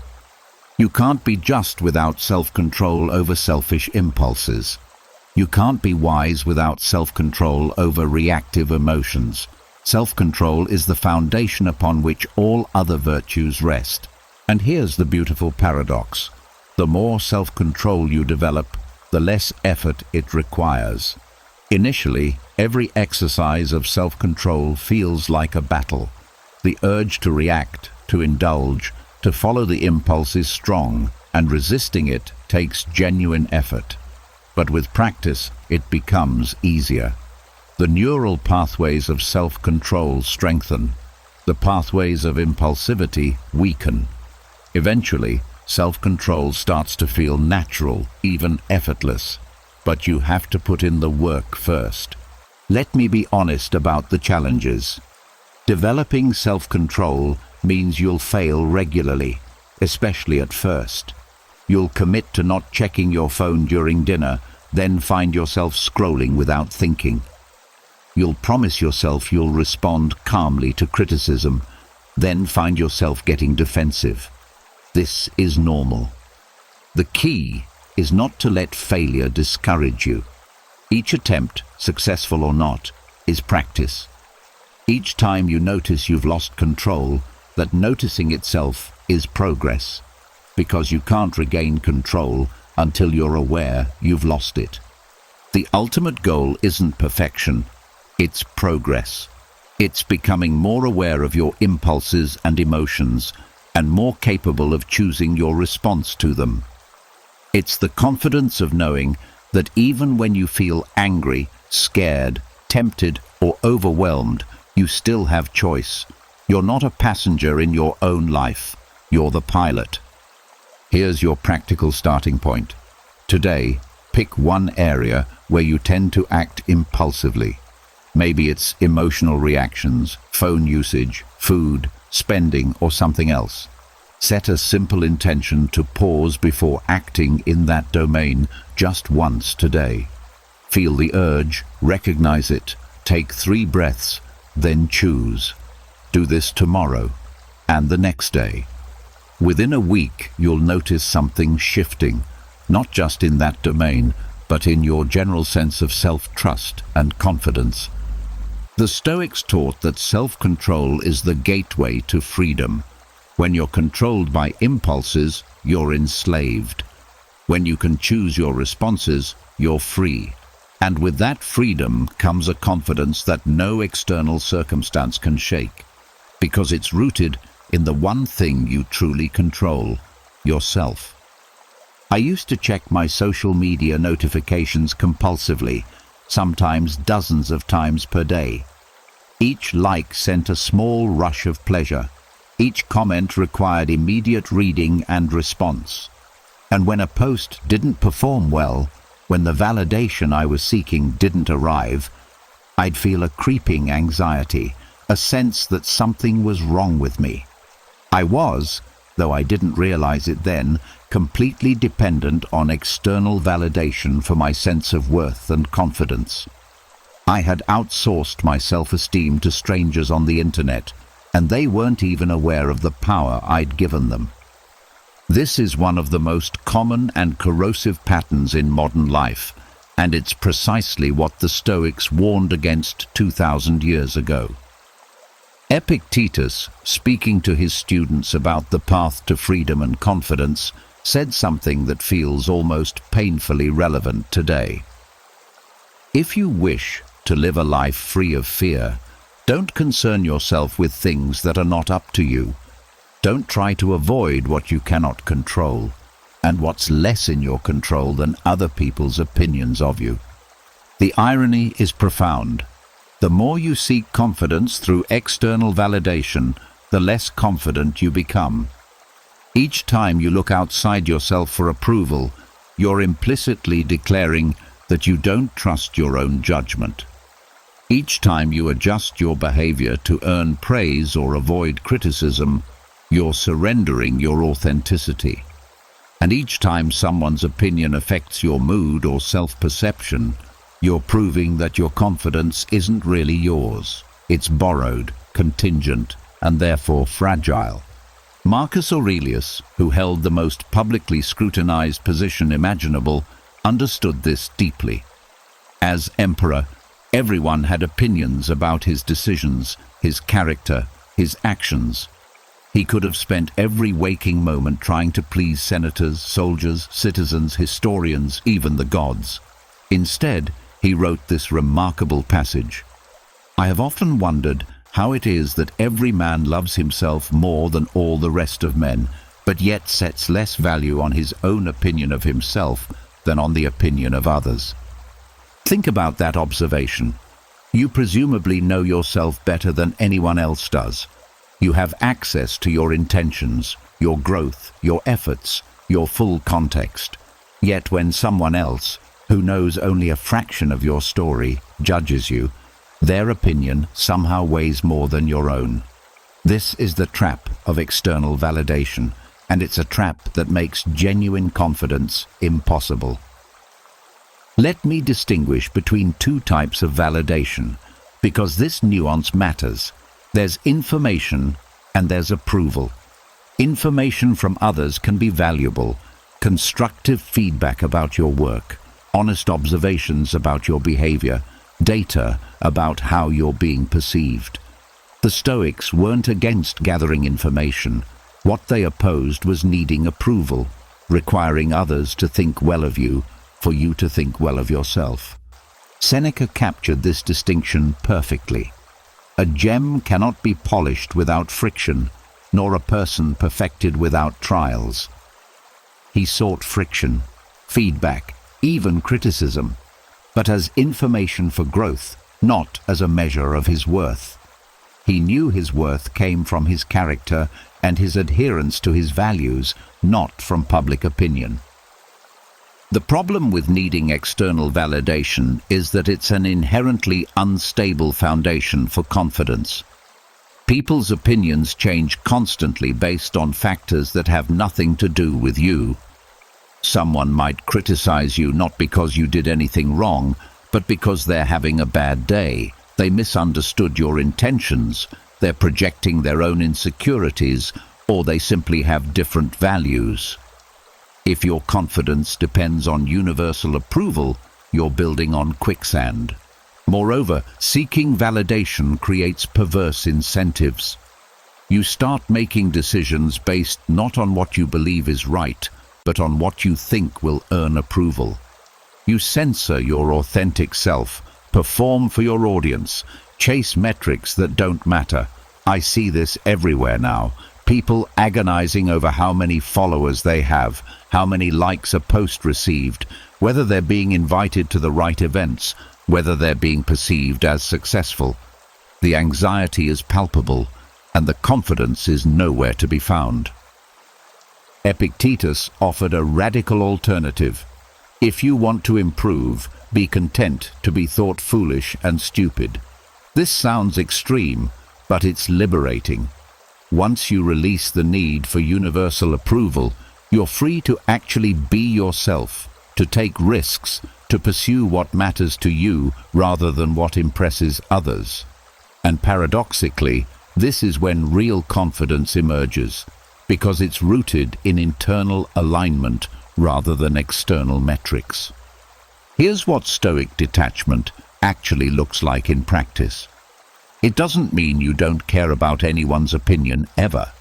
It means you carefully distinguish between whose opinions contain valuable information and whose don't. It means you can hear criticism without being destroyed by it, and praise without becoming dependent on it. It means your self-assessment comes primarily from your own values and standards rather than from external feedback. I learned this lesson painfully in my own life. After years of unconsciously seeking validation through social media, I conducted an experiment. I deleted all social media apps from my phone for 30 days. No checking likes, comments, follower counts, nothing. The first few days were uncomfortable, like breaking any addiction. But something remarkable happened around day 10. Without the constant feedback loop, I started making decisions based purely on what I thought was right or interesting. I shared work because I believed in it, not because I thought it would perform well. I had conversations because I valued them, not because they were with important people. By the end of the month, I felt more confident than I had in years, not because anyone had validated me, quite the opposite, but because I'd proven to myself that I didn't need constant validation to function. My sense of worth came from within, from my efforts, my values, my growth. This was Stoic detachment in action. The practice has several layers. The first is catching yourself when you're seeking validation. Notice when you're about to share something primarily for approval. Notice when you're crafting an email more to impress than to communicate. Notice when someone's criticism hits harder than it should. These moments of awareness are the first step. The second layer is questioning the source. Marcus Aurelius asked himself constantly, does what happened keep you from acting with justice, generosity, self-control, sanity, prudence, honesty, humility, straightforwardness? Notice what's not on that list. Being liked, being praised, being popular. He measured himself against internal standards, virtues, not external metrics. When someone criticizes you, the Stoic response isn't to immediately defend yourself or feel wounded. It's to ask, is this criticism valid based on my own standards? Is there useful information here? If yes, you extract the lesson and thank them. If no, you acknowledge their perspective and move on. Either way, your confidence remains intact because it's not dependent on their opinion. The third layer is actively cultivating internal validation. This is where journaling becomes powerful. Instead of scrolling for likes, write down what you did today that aligns with your values. Instead of seeking praise, honestly assess your own efforts. Instead of comparing yourself to others, track your own growth. This builds a habit of looking inward for assessment rather than outward. There's a story about Epictetus that illustrates this perfectly. A student came to him anxious about what others thought of him. Epictetus asked, "Why do you care what someone thinks of you when you wouldn't care what you thought of them?" The student was confused. Epictetus explained, "You don't spend your days worrying about whether you approve of random strangers. Why would you spend your days worried about whether they approve of you?" The asymmetry reveals the absurdity. This doesn't mean become arrogant or dismissive of all feedback. The Stoics valued humility and wisdom, which includes recognizing that we don't have all the answers. But there's a crucial difference between being open to learning from others and needing their approval for your self-worth. One is wisdom, the other is weakness. Let me offer a practical framework for developing this detachment. First, identify whose opinions actually matter to you, not because of their status or power, but because you respect their wisdom and judgment. Maybe it's a mentor, a close friend, a family member. These are people whose feedback you'll genuinely consider. Everyone else? Their opinions are just noise, neither inherently good nor bad, just not particularly relevant to your growth. Second, develop clear internal standards. What are your values? What does success mean to you, independent of social metrics? What would you be proud of, even if no one ever knew about it? These become your measuring stick instead of likes, followers, or public praise. Write them down, review them regularly, measure yourself against them. Third, practice small acts of non-conformity. This isn't about being contrarian for its own sake. It's about regularly doing things that you believe are right, even when you know others might not approve. Maybe it's expressing an unpopular opinion thoughtfully. Maybe it's pursuing a project that doesn't fit current trends. Maybe it's simply not performing for the crowd in small daily interactions. Each time you choose authenticity over approval, you're building detachment muscles. Fourth, reframe criticism and praise as equivalent. They're both just information. When someone praises you, notice it, appreciate it, but don't let it inflate your ego or become something you need. When someone criticizes you, notice it, evaluate it objectively, extract any useful information, but don't let it crush you. The Stoic stands in the middle, receiving both with equanimity. Seneca practiced this by periodically imagining losing everything that could earn him approval: his wealth, his position, his reputation. By mentally rehearsing being stripped of all external validation, he ensured his confidence didn't depend on maintaining it. You can do a gentler version. Imagine if tomorrow no one liked your social media posts, or you got harsh criticism at work, or you weren't invited to something you expected. If that would devastate you, your confidence is too externally dependent. Here's the beautiful freedom that comes from this practice. Once you stop needing external validation, you can actually engage with others more authentically. You're not performing, not managing impressions, not carefully calibrating everything for approval. You can say what you actually think, pursue what you actually value, be who you actually are. And counterintuitively, this authenticity often earns more genuine respect than performative approval seeking ever could. The confidence that emerges from detachment is qualitatively different from validation-dependent confidence. It's quiet, steady, unshakable. It doesn't require constant maintenance through likes and praise. It doesn't collapse when criticized. It's rooted in something stable, your own assessment of whether you're living according to your values. Here's your challenge, the practical application.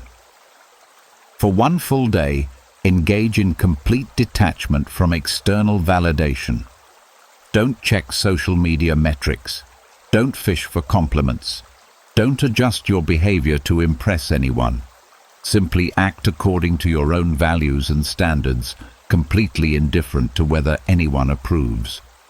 At the end of the day, journal about the experience. How did it feel? What did you notice? What changed? Most people discover that nothing catastrophic happens when they stop seeking validation. The world keeps turning. Relationships continue. Work gets done. But something internal shifts.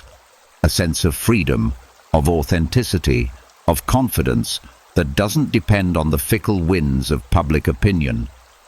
The Stoics promised that this path leads to genuine freedom, what they called apatheia, not in the sense of not caring about anything, but in the sense of not being emotionally controlled by things outside your power.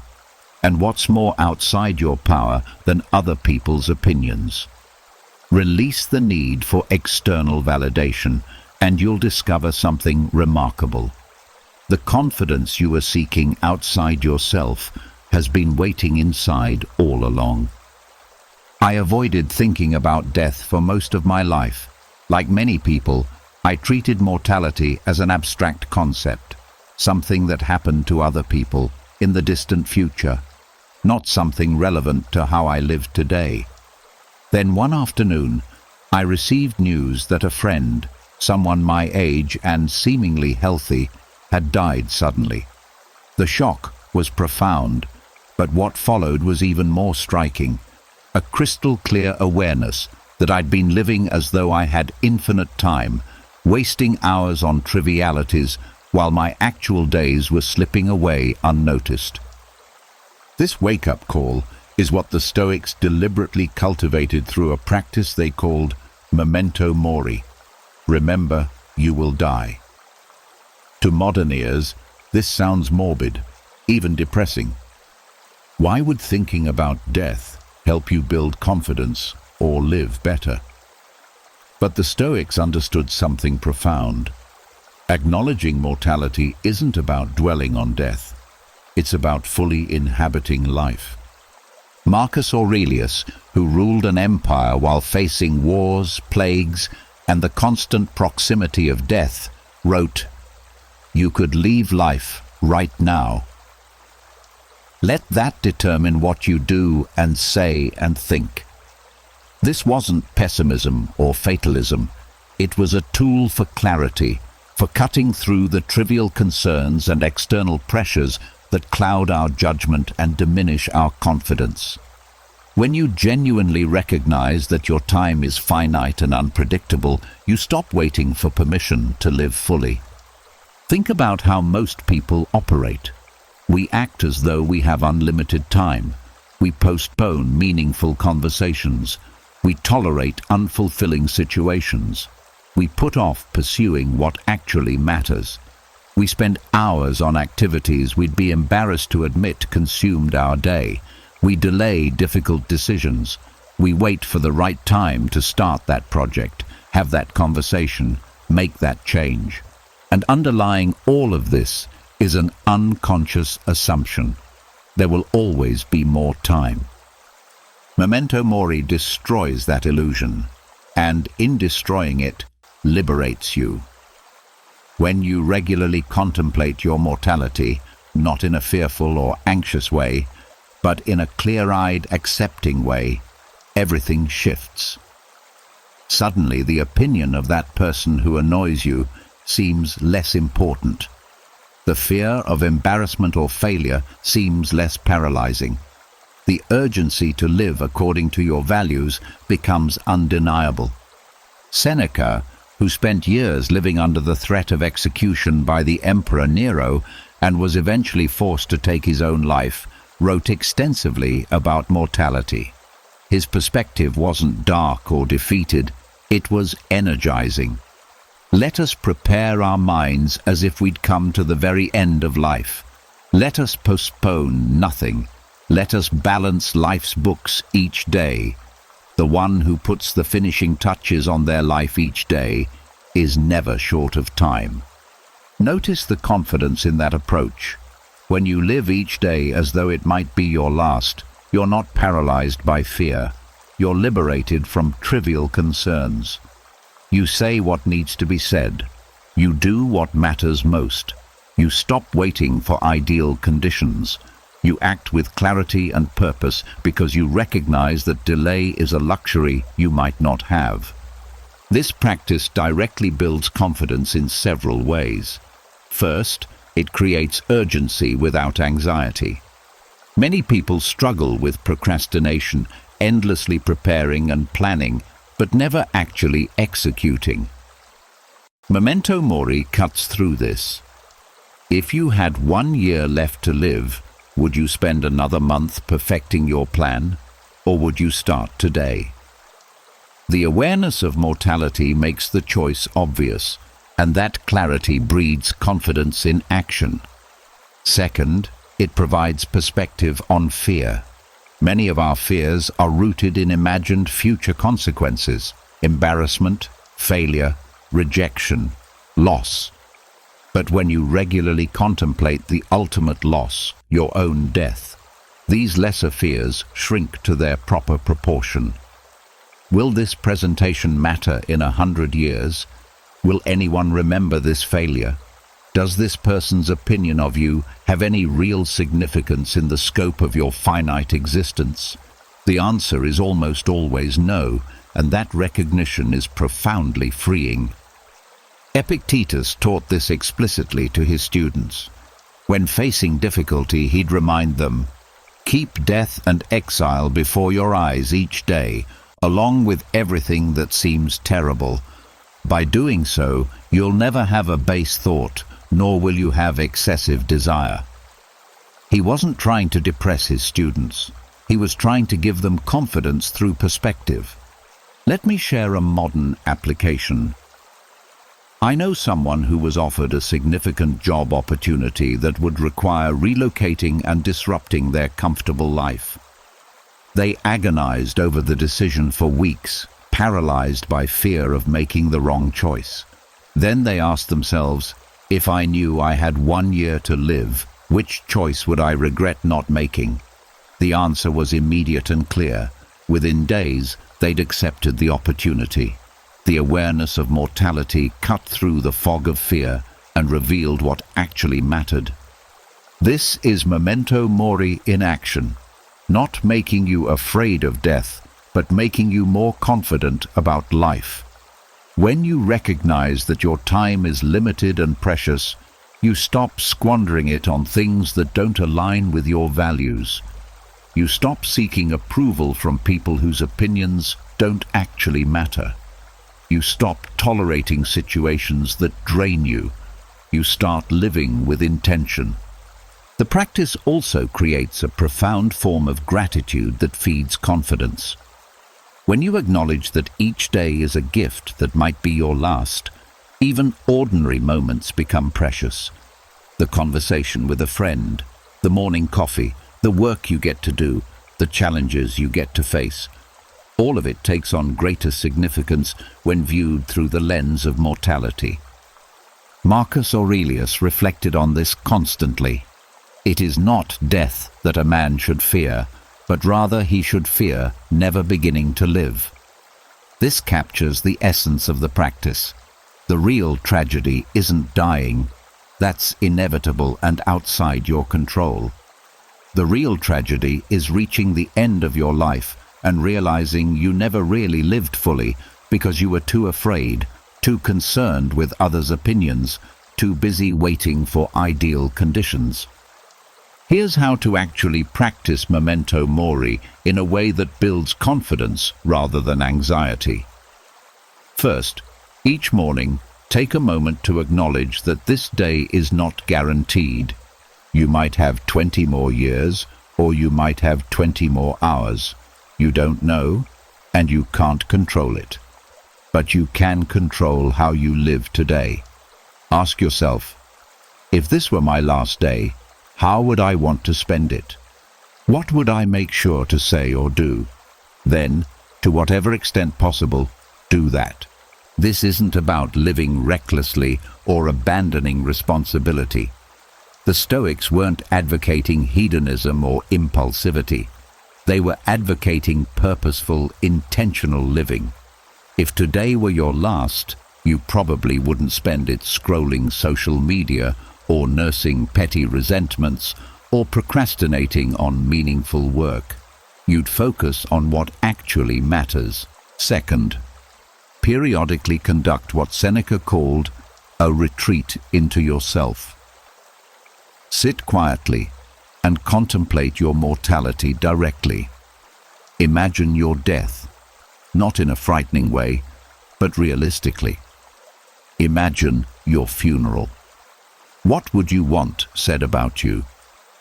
What would you hope you'd accomplished? What relationships would you want to have nurtured? What would you regret not doing? This exercise clarifies priorities like nothing else can. Third, use mortality as a decision-making tool. When facing a difficult choice or feeling paralyzed by fear, ask, what would I do if I had 1 year left? Or, Will this matter when I'm on my deathbed? These questions have remarkable power to cut through confusion and reveal what's actually important versus what only seems important.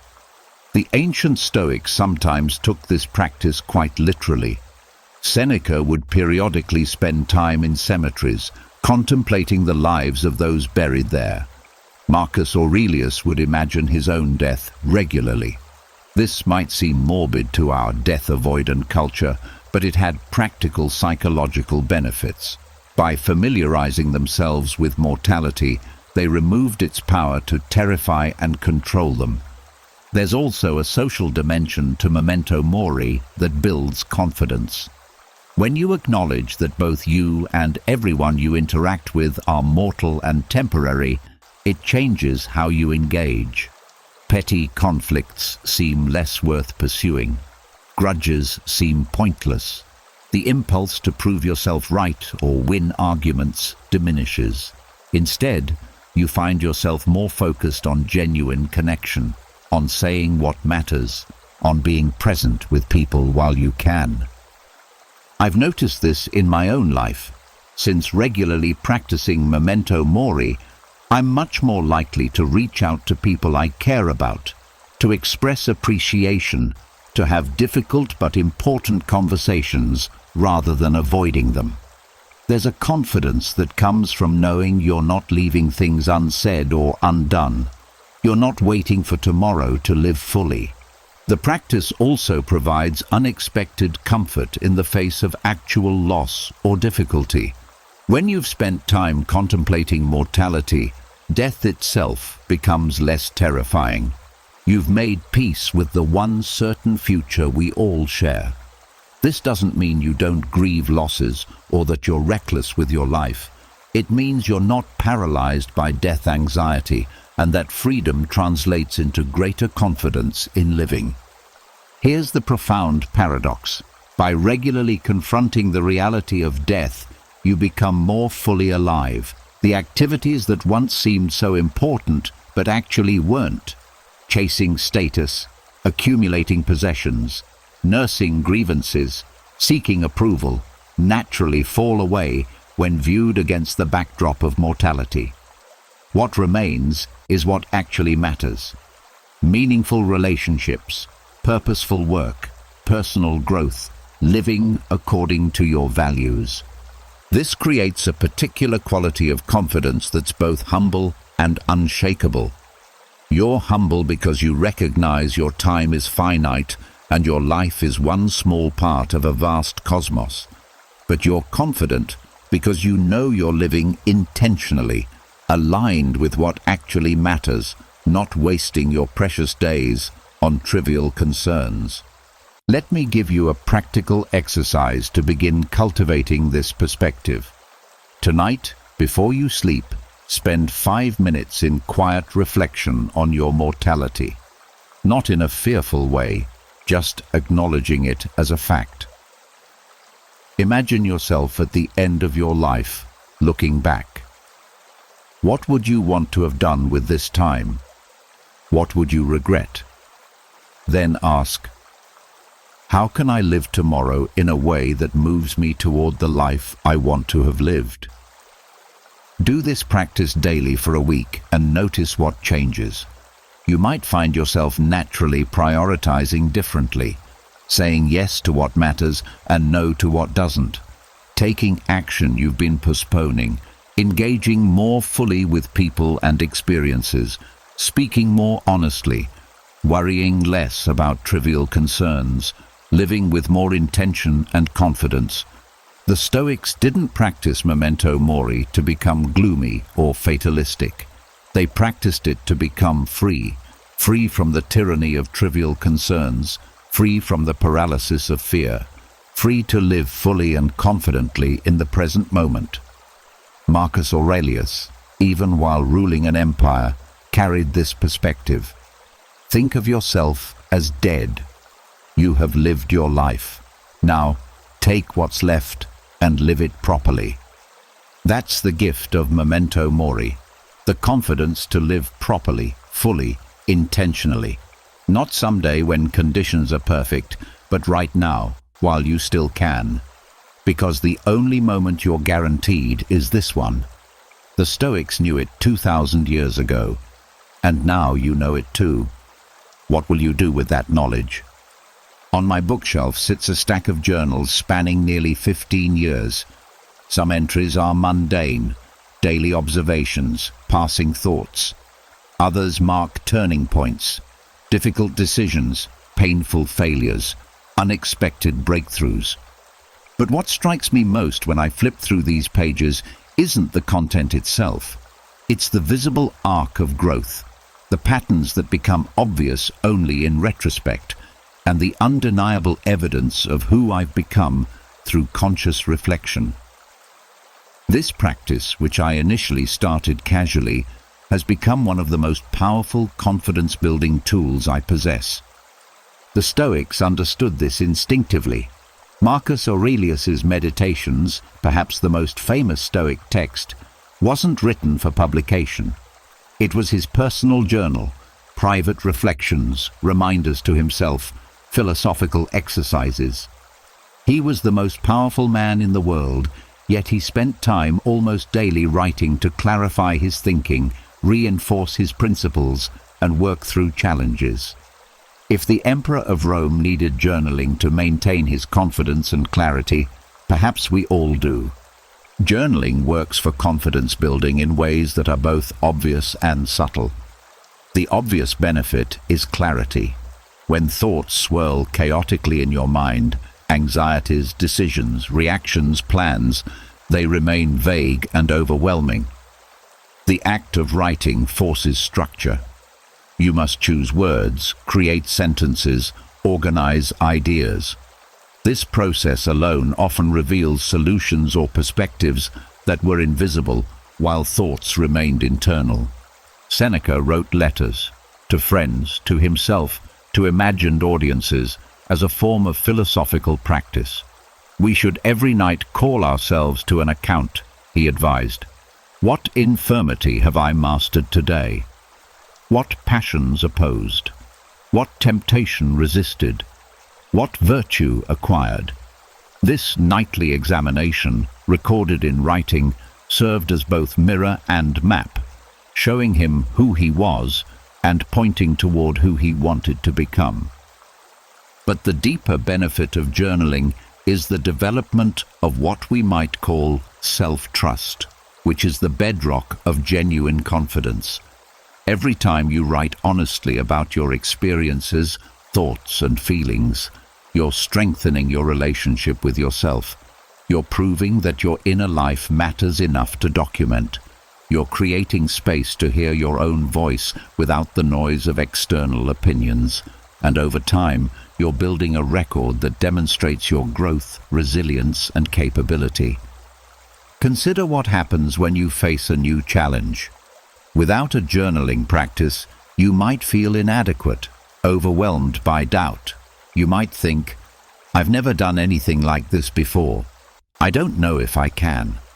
But when you have years of journal entries documenting previous challenges you've overcome, failures you've survived, growth you've achieved, the narrative changes. You can literally flip back through pages and remind yourself, I felt this same doubt before that presentation, and I succeeded. I was this scared before moving cities, and I thrived. I thought I couldn't handle that loss, but I did. The evidence is undeniable because you documented it yourself. This is fundamentally different from external validation. When someone else tells you you're capable, it's nice, but ultimately uncertain. They might be wrong, biased, or simply being kind. When you tell yourself you're capable based on documented evidence of your own journey, it's unshakable. You were there. You know what you've overcome. The confidence that comes from this self-knowledge is profound. Marcus Aurelius used his journal for this exact purpose. Throughout his meditations, he reminds himself of Stoic principles he might forget under pressure. You have power over your mind, not outside events. The impediment to action advances action. It's not what happens to you, but how you react to it that matters. He wasn't discovering these ideas while writing. He already knew them. He was reinforcing them, building neural pathways of wisdom through repetition and reflection. You can do the same. When you read something insightful, write about how it applies to your life. When you handle a situation well, document what you did and why it worked. When you fail, record what you learned. This creates a personalized wisdom repository that grows more valuable over time. Years later, when facing a similar challenge, you can access not just general advice, but your own hard-won insights. The practice also serves as an emotional regulation tool, which directly supports confidence. When you're overwhelmed by anxiety, anger, or self-doubt, these emotions can feel all-consuming. But when you sit down and write, "I'm feeling anxious about this presentation. Let me examine why." Something shifts. The emotion becomes an object you're examining rather than a force controlling you. You create distance, perspective, the ability to respond rather than react. Epictetus taught his students to examine their impressions, the automatic judgments and interpretations that create our emotional responses. Journaling is the perfect medium for this practice. When something upsets you, write it out. My boss criticized my work, and I immediately felt worthless and angry. Then examine, is that impression accurate? Did she say I was worthless? Or did she point out specific improvements? Is my entire self-worth defined by one project? What would a wiser response look like? This written dialogue with yourself builds emotional intelligence and self-control, which we've already identified as crucial to confidence. The person who can regulate their emotions through reflective writing has a massive advantage over someone who's simply buffeted by every feeling. They're demonstrating to themselves on paper that they have agency over their inner life. Let me offer specific journaling techniques that align with Stoic practice and build confidence. First, the morning intention practice. Each morning, spend 5 to 10 minutes writing about the day ahead. What challenges might you face? How do you want to show up? What Stoic principles might be tested? Marcus did this constantly. When you wake up in the morning, tell yourself, the people I deal with today will be meddling, ungrateful, arrogant, dishonest, jealous, and surly. This wasn't pessimism, it was preparation. By anticipating difficulties, he ensured they wouldn't catch him off guard. Your version might look like, today I have that difficult conversation with my colleague.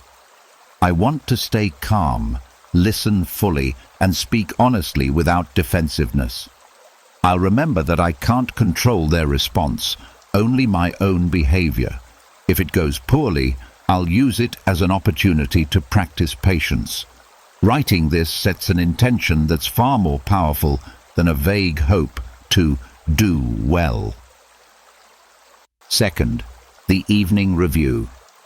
Seneca's practice of calling yourself to account each night remains powerfully relevant. Spend 10 minutes before bed reviewing your day. What went well? Where did you live according to your values? Where did you fall short? What did you learn? This isn't about self-judgment, it's about self-awareness and growth. The key is honesty. Don't perform for an imaginary audience or sugarcoat failures. Marcus Aurelius was brutally honest with himself about his shortcomings, his temptations, his struggles. That honesty is what made his journaling effective. When you write truthfully about both your successes and failures, you're building a relationship with yourself based on reality rather than illusion. And confidence rooted in reality is the only confidence that lasts. Third, the gratitude practice. The Stoics emphasized recognizing and appreciating what you have rather than fixating on what you lack. Each day, write down 3 specific things you're grateful for. Not generic entries, I'm grateful for my health, but specific moments. I'm grateful for the conversation I had with Sarah this morning, where she really listened and offered thoughtful advice. This practice trains your attention toward abundance rather than scarcity, which fundamentally shifts your emotional baseline and confidence. Fourth, the fear examination.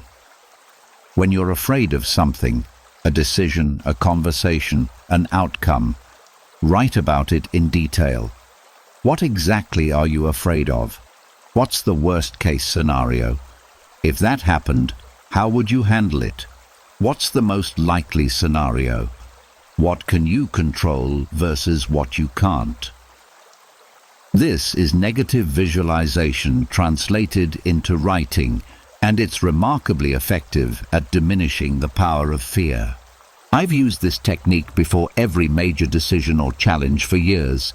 Before a career transition that terrified me, I spent an hour journaling about all my fears. Once they were on paper, most seemed far less scary. The few that remained serious I could then address practically. If this doesn't work out, I could do X, Y, or Z. The confidence to proceed came from that written examination. Fifth, the wisdom collection. As you go through life, you'll encounter insights from books, conversations, experiences. Capture them in your journal with your own reflections. Don't just copy quotes. Write about what they mean to you, how they apply to your life, examples of when you've seen them proven true or false. Over time, you'll build a personalized philosophy that reflects your deepest understanding. Marcus did this constantly, weaving together teachings from various Stoic philosophers with his own observations. His Meditations is essentially his wisdom collection. You don't need to write something that profound. You just need to write something true for you. That collection becomes a resource you can return to when you need guidance, and the act of creating it builds your philosophical muscles. There's also tremendous value in tracking your growth explicitly. Every few months, review your past journal entries. You'll be amazed at how much you've changed, how challenges that seemed insurmountable were overcome, how fears that seemed rational were unfounded. This retrospective view provides undeniable evidence of your resilience and capability. When you can see your own growth documented over months or years, confidence becomes inevitable. It's simply an acknowledgement of demonstrated reality. Some practical considerations. Don't worry about writing quality. Your journal isn't literature. It's a tool. Write messily, incompletely, imperfectly. The value is in the practice, not the product. Also, maintain privacy. If you're worried about someone reading your journal, you won't write honestly. Find a secure method, whether that's a physical journal you keep hidden, an encrypted digital file, or whatever allows complete candor. Consistency matters more than length. Better to write 3 sentences daily than to write for an hour once a month. Marcus Aurelius was running an empire, commanding armies, managing crises, yet he found time for regular reflection. You can find 10 minutes. And those 10 minutes, compounded over years, create transformation. There's something almost magical about rereading your own words months or years later. You meet your past self, see your journey with clarity, recognize patterns you couldn't see while living through them. I've had countless moments of flipping back through old journals and thinking, I completely forgot I was struggling with that. And look, I figured it out. I survived. I grew. That recognition is confidence fuel of the highest quality. The practice also makes you a better thinker. Writing forces precision. You can't hide in vague generalities on paper the way you can in your head. When you write, "I'm feeling bad," you're prompted to ask, what kind of bad? Why? What specifically happened? This precision of thought translates into precision of action, which builds competence, which builds confidence. Seneca believed that writing was thinking. We should hunt out the helpful pieces of teaching and the spirited and noble-minded sayings which are capable of immediate practical application, not far-fetched or archaic expressions or extravagant metaphors and figures of speech, and learn them so well that words become works. Journaling is where words become works, where philosophy becomes practice, where intention becomes action, where thought becomes character. Here's your starting point, your invitation into this practice. Tonight, take out a notebook or open a document. Write for 10 minutes about your day. What happened? How did you respond? What did you learn? What are you grateful for? What could you do better tomorrow? That's it. No pressure for profundity, no concern about style. Just honest reflection. Do it again tomorrow, and the day after. Within a week, you'll notice something shifting. A clearer sense of yourself, a better understanding of your patterns, perhaps the first hints of that self-trust we've been discussing. Within a month, you'll have a resource you can return to. Within a year, you'll have a record of growth that provides undeniable evidence of your capabilities. The Stoics wrote not because they were professional writers, but because writing was essential to their practice. Marcus Aurelius wrote to maintain his sanity and wisdom while facing impossible pressure. Seneca wrote to clarify his thinking and reinforce his principles. Epictetus's students wrote to remember his teachings. They all understood. The unexamined life may not be worth living, but the examined life, documented, reflected upon, learned from, becomes the foundation of wisdom and confidence. Your journal is a conversation with yourself across time. It's your past self reaching out to support your present self. It's your present self creating resources for your future self. It's proof that you're taking your growth seriously, that your inner life matters, that you're committed to becoming who you want to be. That commitment, made visible through consistent practice, is itself a profound form of confidence. So write. Write honestly. Write regularly. Write without judgment. And over time, watch as the practice of putting words on paper transforms not just your thinking, but your character, not just your clarity, but your confidence. The Stoics knew it. Marcus proved it. And now you can experience it yourself. We've journeyed together through 7 Stoic tactics, each one a thread in a larger tapestry of confidence, wisdom, and resilience.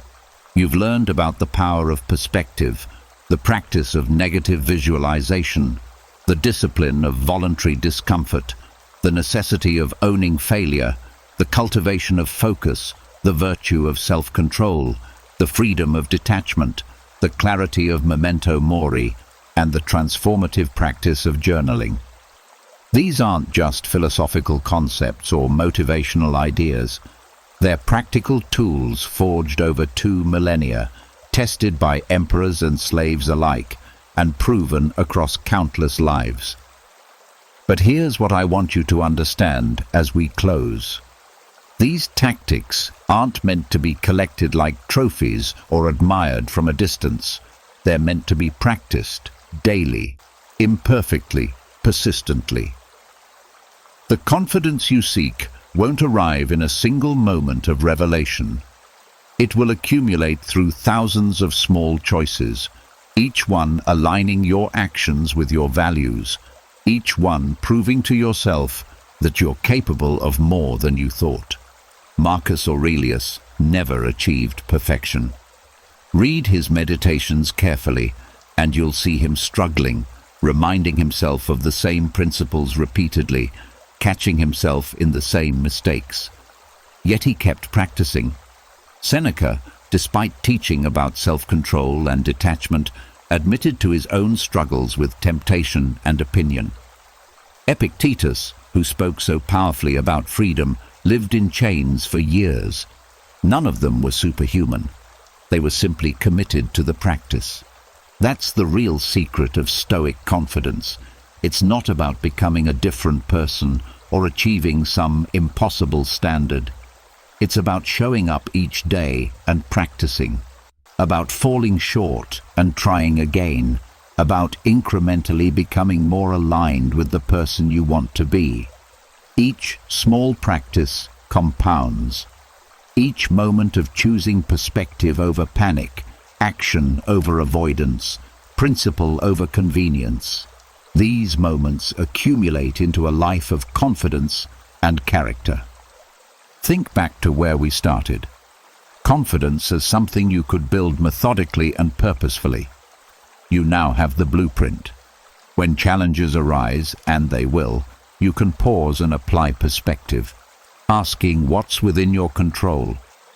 When fear emerges, you can practice negative visualization, imagining the worst and discovering you could survive it. When comfort tempts you toward complacency, you can choose voluntary discomfort, training your resilience. When failure strikes, you can own it completely, extracting lessons rather than nursing wounds. When distraction calls, you can marshal your focus, remembering that your attention is your most valuable resource. When impulses threaten to derail you, you can exercise self-control, proving to yourself that you're in command. When you find yourself seeking validation, you can practice detachment, returning to your internal standards. When trivial concerns cloud your judgment, you can invoke Momento, mori, remembering that your time is finite and precious. And through it all, you can journal, documenting your journey and building evidence of your growth. These practices work in concert, each reinforcing the others. Perspective helps you accept failure. Negative visualization builds self-control. Voluntary discomfort strengthens focus. Detachment supports Momento, mori. Journaling illuminates all of it. You're not learning 7 separate techniques. You're developing an integrated philosophy of life that naturally produces confidence as a byproduct of living well. I want to be honest with you about what this path requires. It requires patience. Our culture promises instant transformation. 6-minute abs, 7-day confidence programs, one weird trick to change your life. Stoicism offers something different and far more valuable, a lifelong practice that delivers real, lasting results. You won't transform overnight, but you will transform if you commit to consistent practice. It requires honesty. You can't fake your way through Stoic practice. The journaling only works if you're truthful. The self-control only develops if you acknowledge where you're lacking it. The ownership of failure only transforms you if you actually own it, rather than performing ownership while secretly blaming circumstances. The Stoics valued truth above comfort, and you must too. It requires humility. You'll fail at these practices regularly. You'll lose your temper despite practicing self-control. You'll seek validation despite practicing detachment. You'll get distracted despite practicing focus. This doesn't mean the practices don't work. It means you're human. The victory isn't in never failing. It's in returning to practice after each failure. Marcus Aurelius reminded himself daily, when you wake up, return to your practice. Not if you wake up perfect, not when you've mastered everything. When you wake up, imperfect and struggling, return to practice. But here's what this path offers in return. Freedom. Freedom from the tyranny of circumstance, from the paralysis of fear, from the exhausting need for external validation, from the chaos of unexamined emotion. The Stoics called this ataraxia, tranquility, inner peace, the confidence of someone who knows that no matter what happens externally, they remain intact internally. You'll face difficult days ahead, failures that hurt, losses that wound, challenges that test you.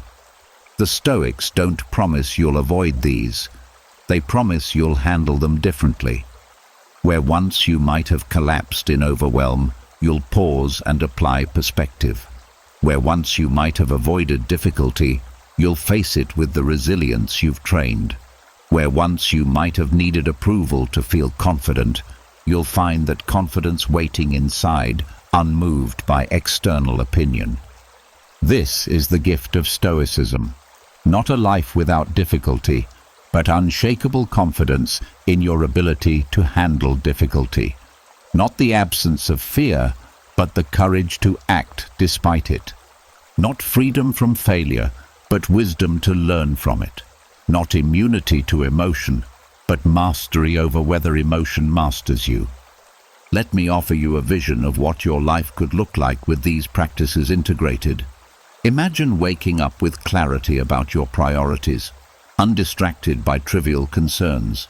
Imagine facing your day's challenges with calm focus rather than anxious avoidance. Imagine responding to criticism by extracting useful information rather than feeling wounded. Imagine pursuing meaningful goals without paralyzing fear of failure, because you know failure is just feedback. Imagine feeling genuinely confident, not because everything is going well, but because you know you can handle whatever comes. This isn't fantasy. It's the demonstrated result of Stoic practice across 2,000 years and countless practitioners. It's available to you right now through commitment to practice. Not someday when conditions are perfect or when you've finished preparing. Today, now, with the very next choice you make. So here's your call to action, your invitation to become your Stoic self. Choose one practice from this journey that resonates most deeply. Maybe it's the morning intention setting and evening review. Maybe it's voluntary discomfort, like cold showers. Maybe it's the practice of pausing before reacting. Maybe it's Momento mori reflection. Pick one and commit to practicing it daily for the next 30 days. Don't try to implement everything simultaneously. That's a recipe for overwhelm and abandonment. Master one practice until it becomes natural, then add another. Build gradually, sustainably, with the patience of someone planting an oak tree rather than growing a mushroom. The Stoics thought in terms of decades, not days. They were building character, not chasing quick wins. Track your practice in a journal. Notice what changes, not just in dramatic moments, but in subtle shifts in how you handle daily challenges. After 30 days, assess honestly. Has this practice affected your confidence, your clarity, your resilience? Then choose another practice to add. Within a year, you'll have integrated multiple Stoic tactics into your daily life, and the cumulative effect will be transformative. Connect with others on this path if you can. The Stoics, despite their emphasis on inner work, valued community. Epictetus taught students. Seneca wrote letters to friends. Marcus, despite his solitary journaling, surrounded himself with philosophical advisors. You don't have to walk this path alone. Share what you're learning. Discuss these ideas. Support each other's practice. Remember that this is not about becoming perfect or achieving some final state of enlightenment. Stoicism is a practice, not a destination. You don't graduate. You simply continue showing up day after day, applying these principles to whatever life presents. Some days you'll do it brilliantly. Other days, you'll struggle. Both are part of the practice. And when you do struggle, when you lose your temper, seek validation, get distracted, avoid discomfort, remember Marcus Aurelius, the emperor who daily reminded himself of basic principles because he needed those reminders. Remember Seneca, the wealthy statesman who admitted to struggling with his desires.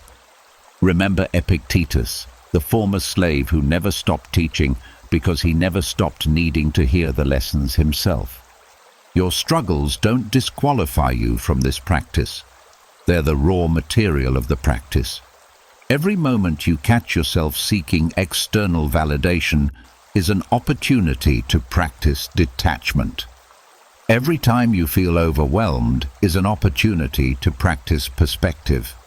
Every failure is an opportunity to practice ownership. The practice isn't separate from life.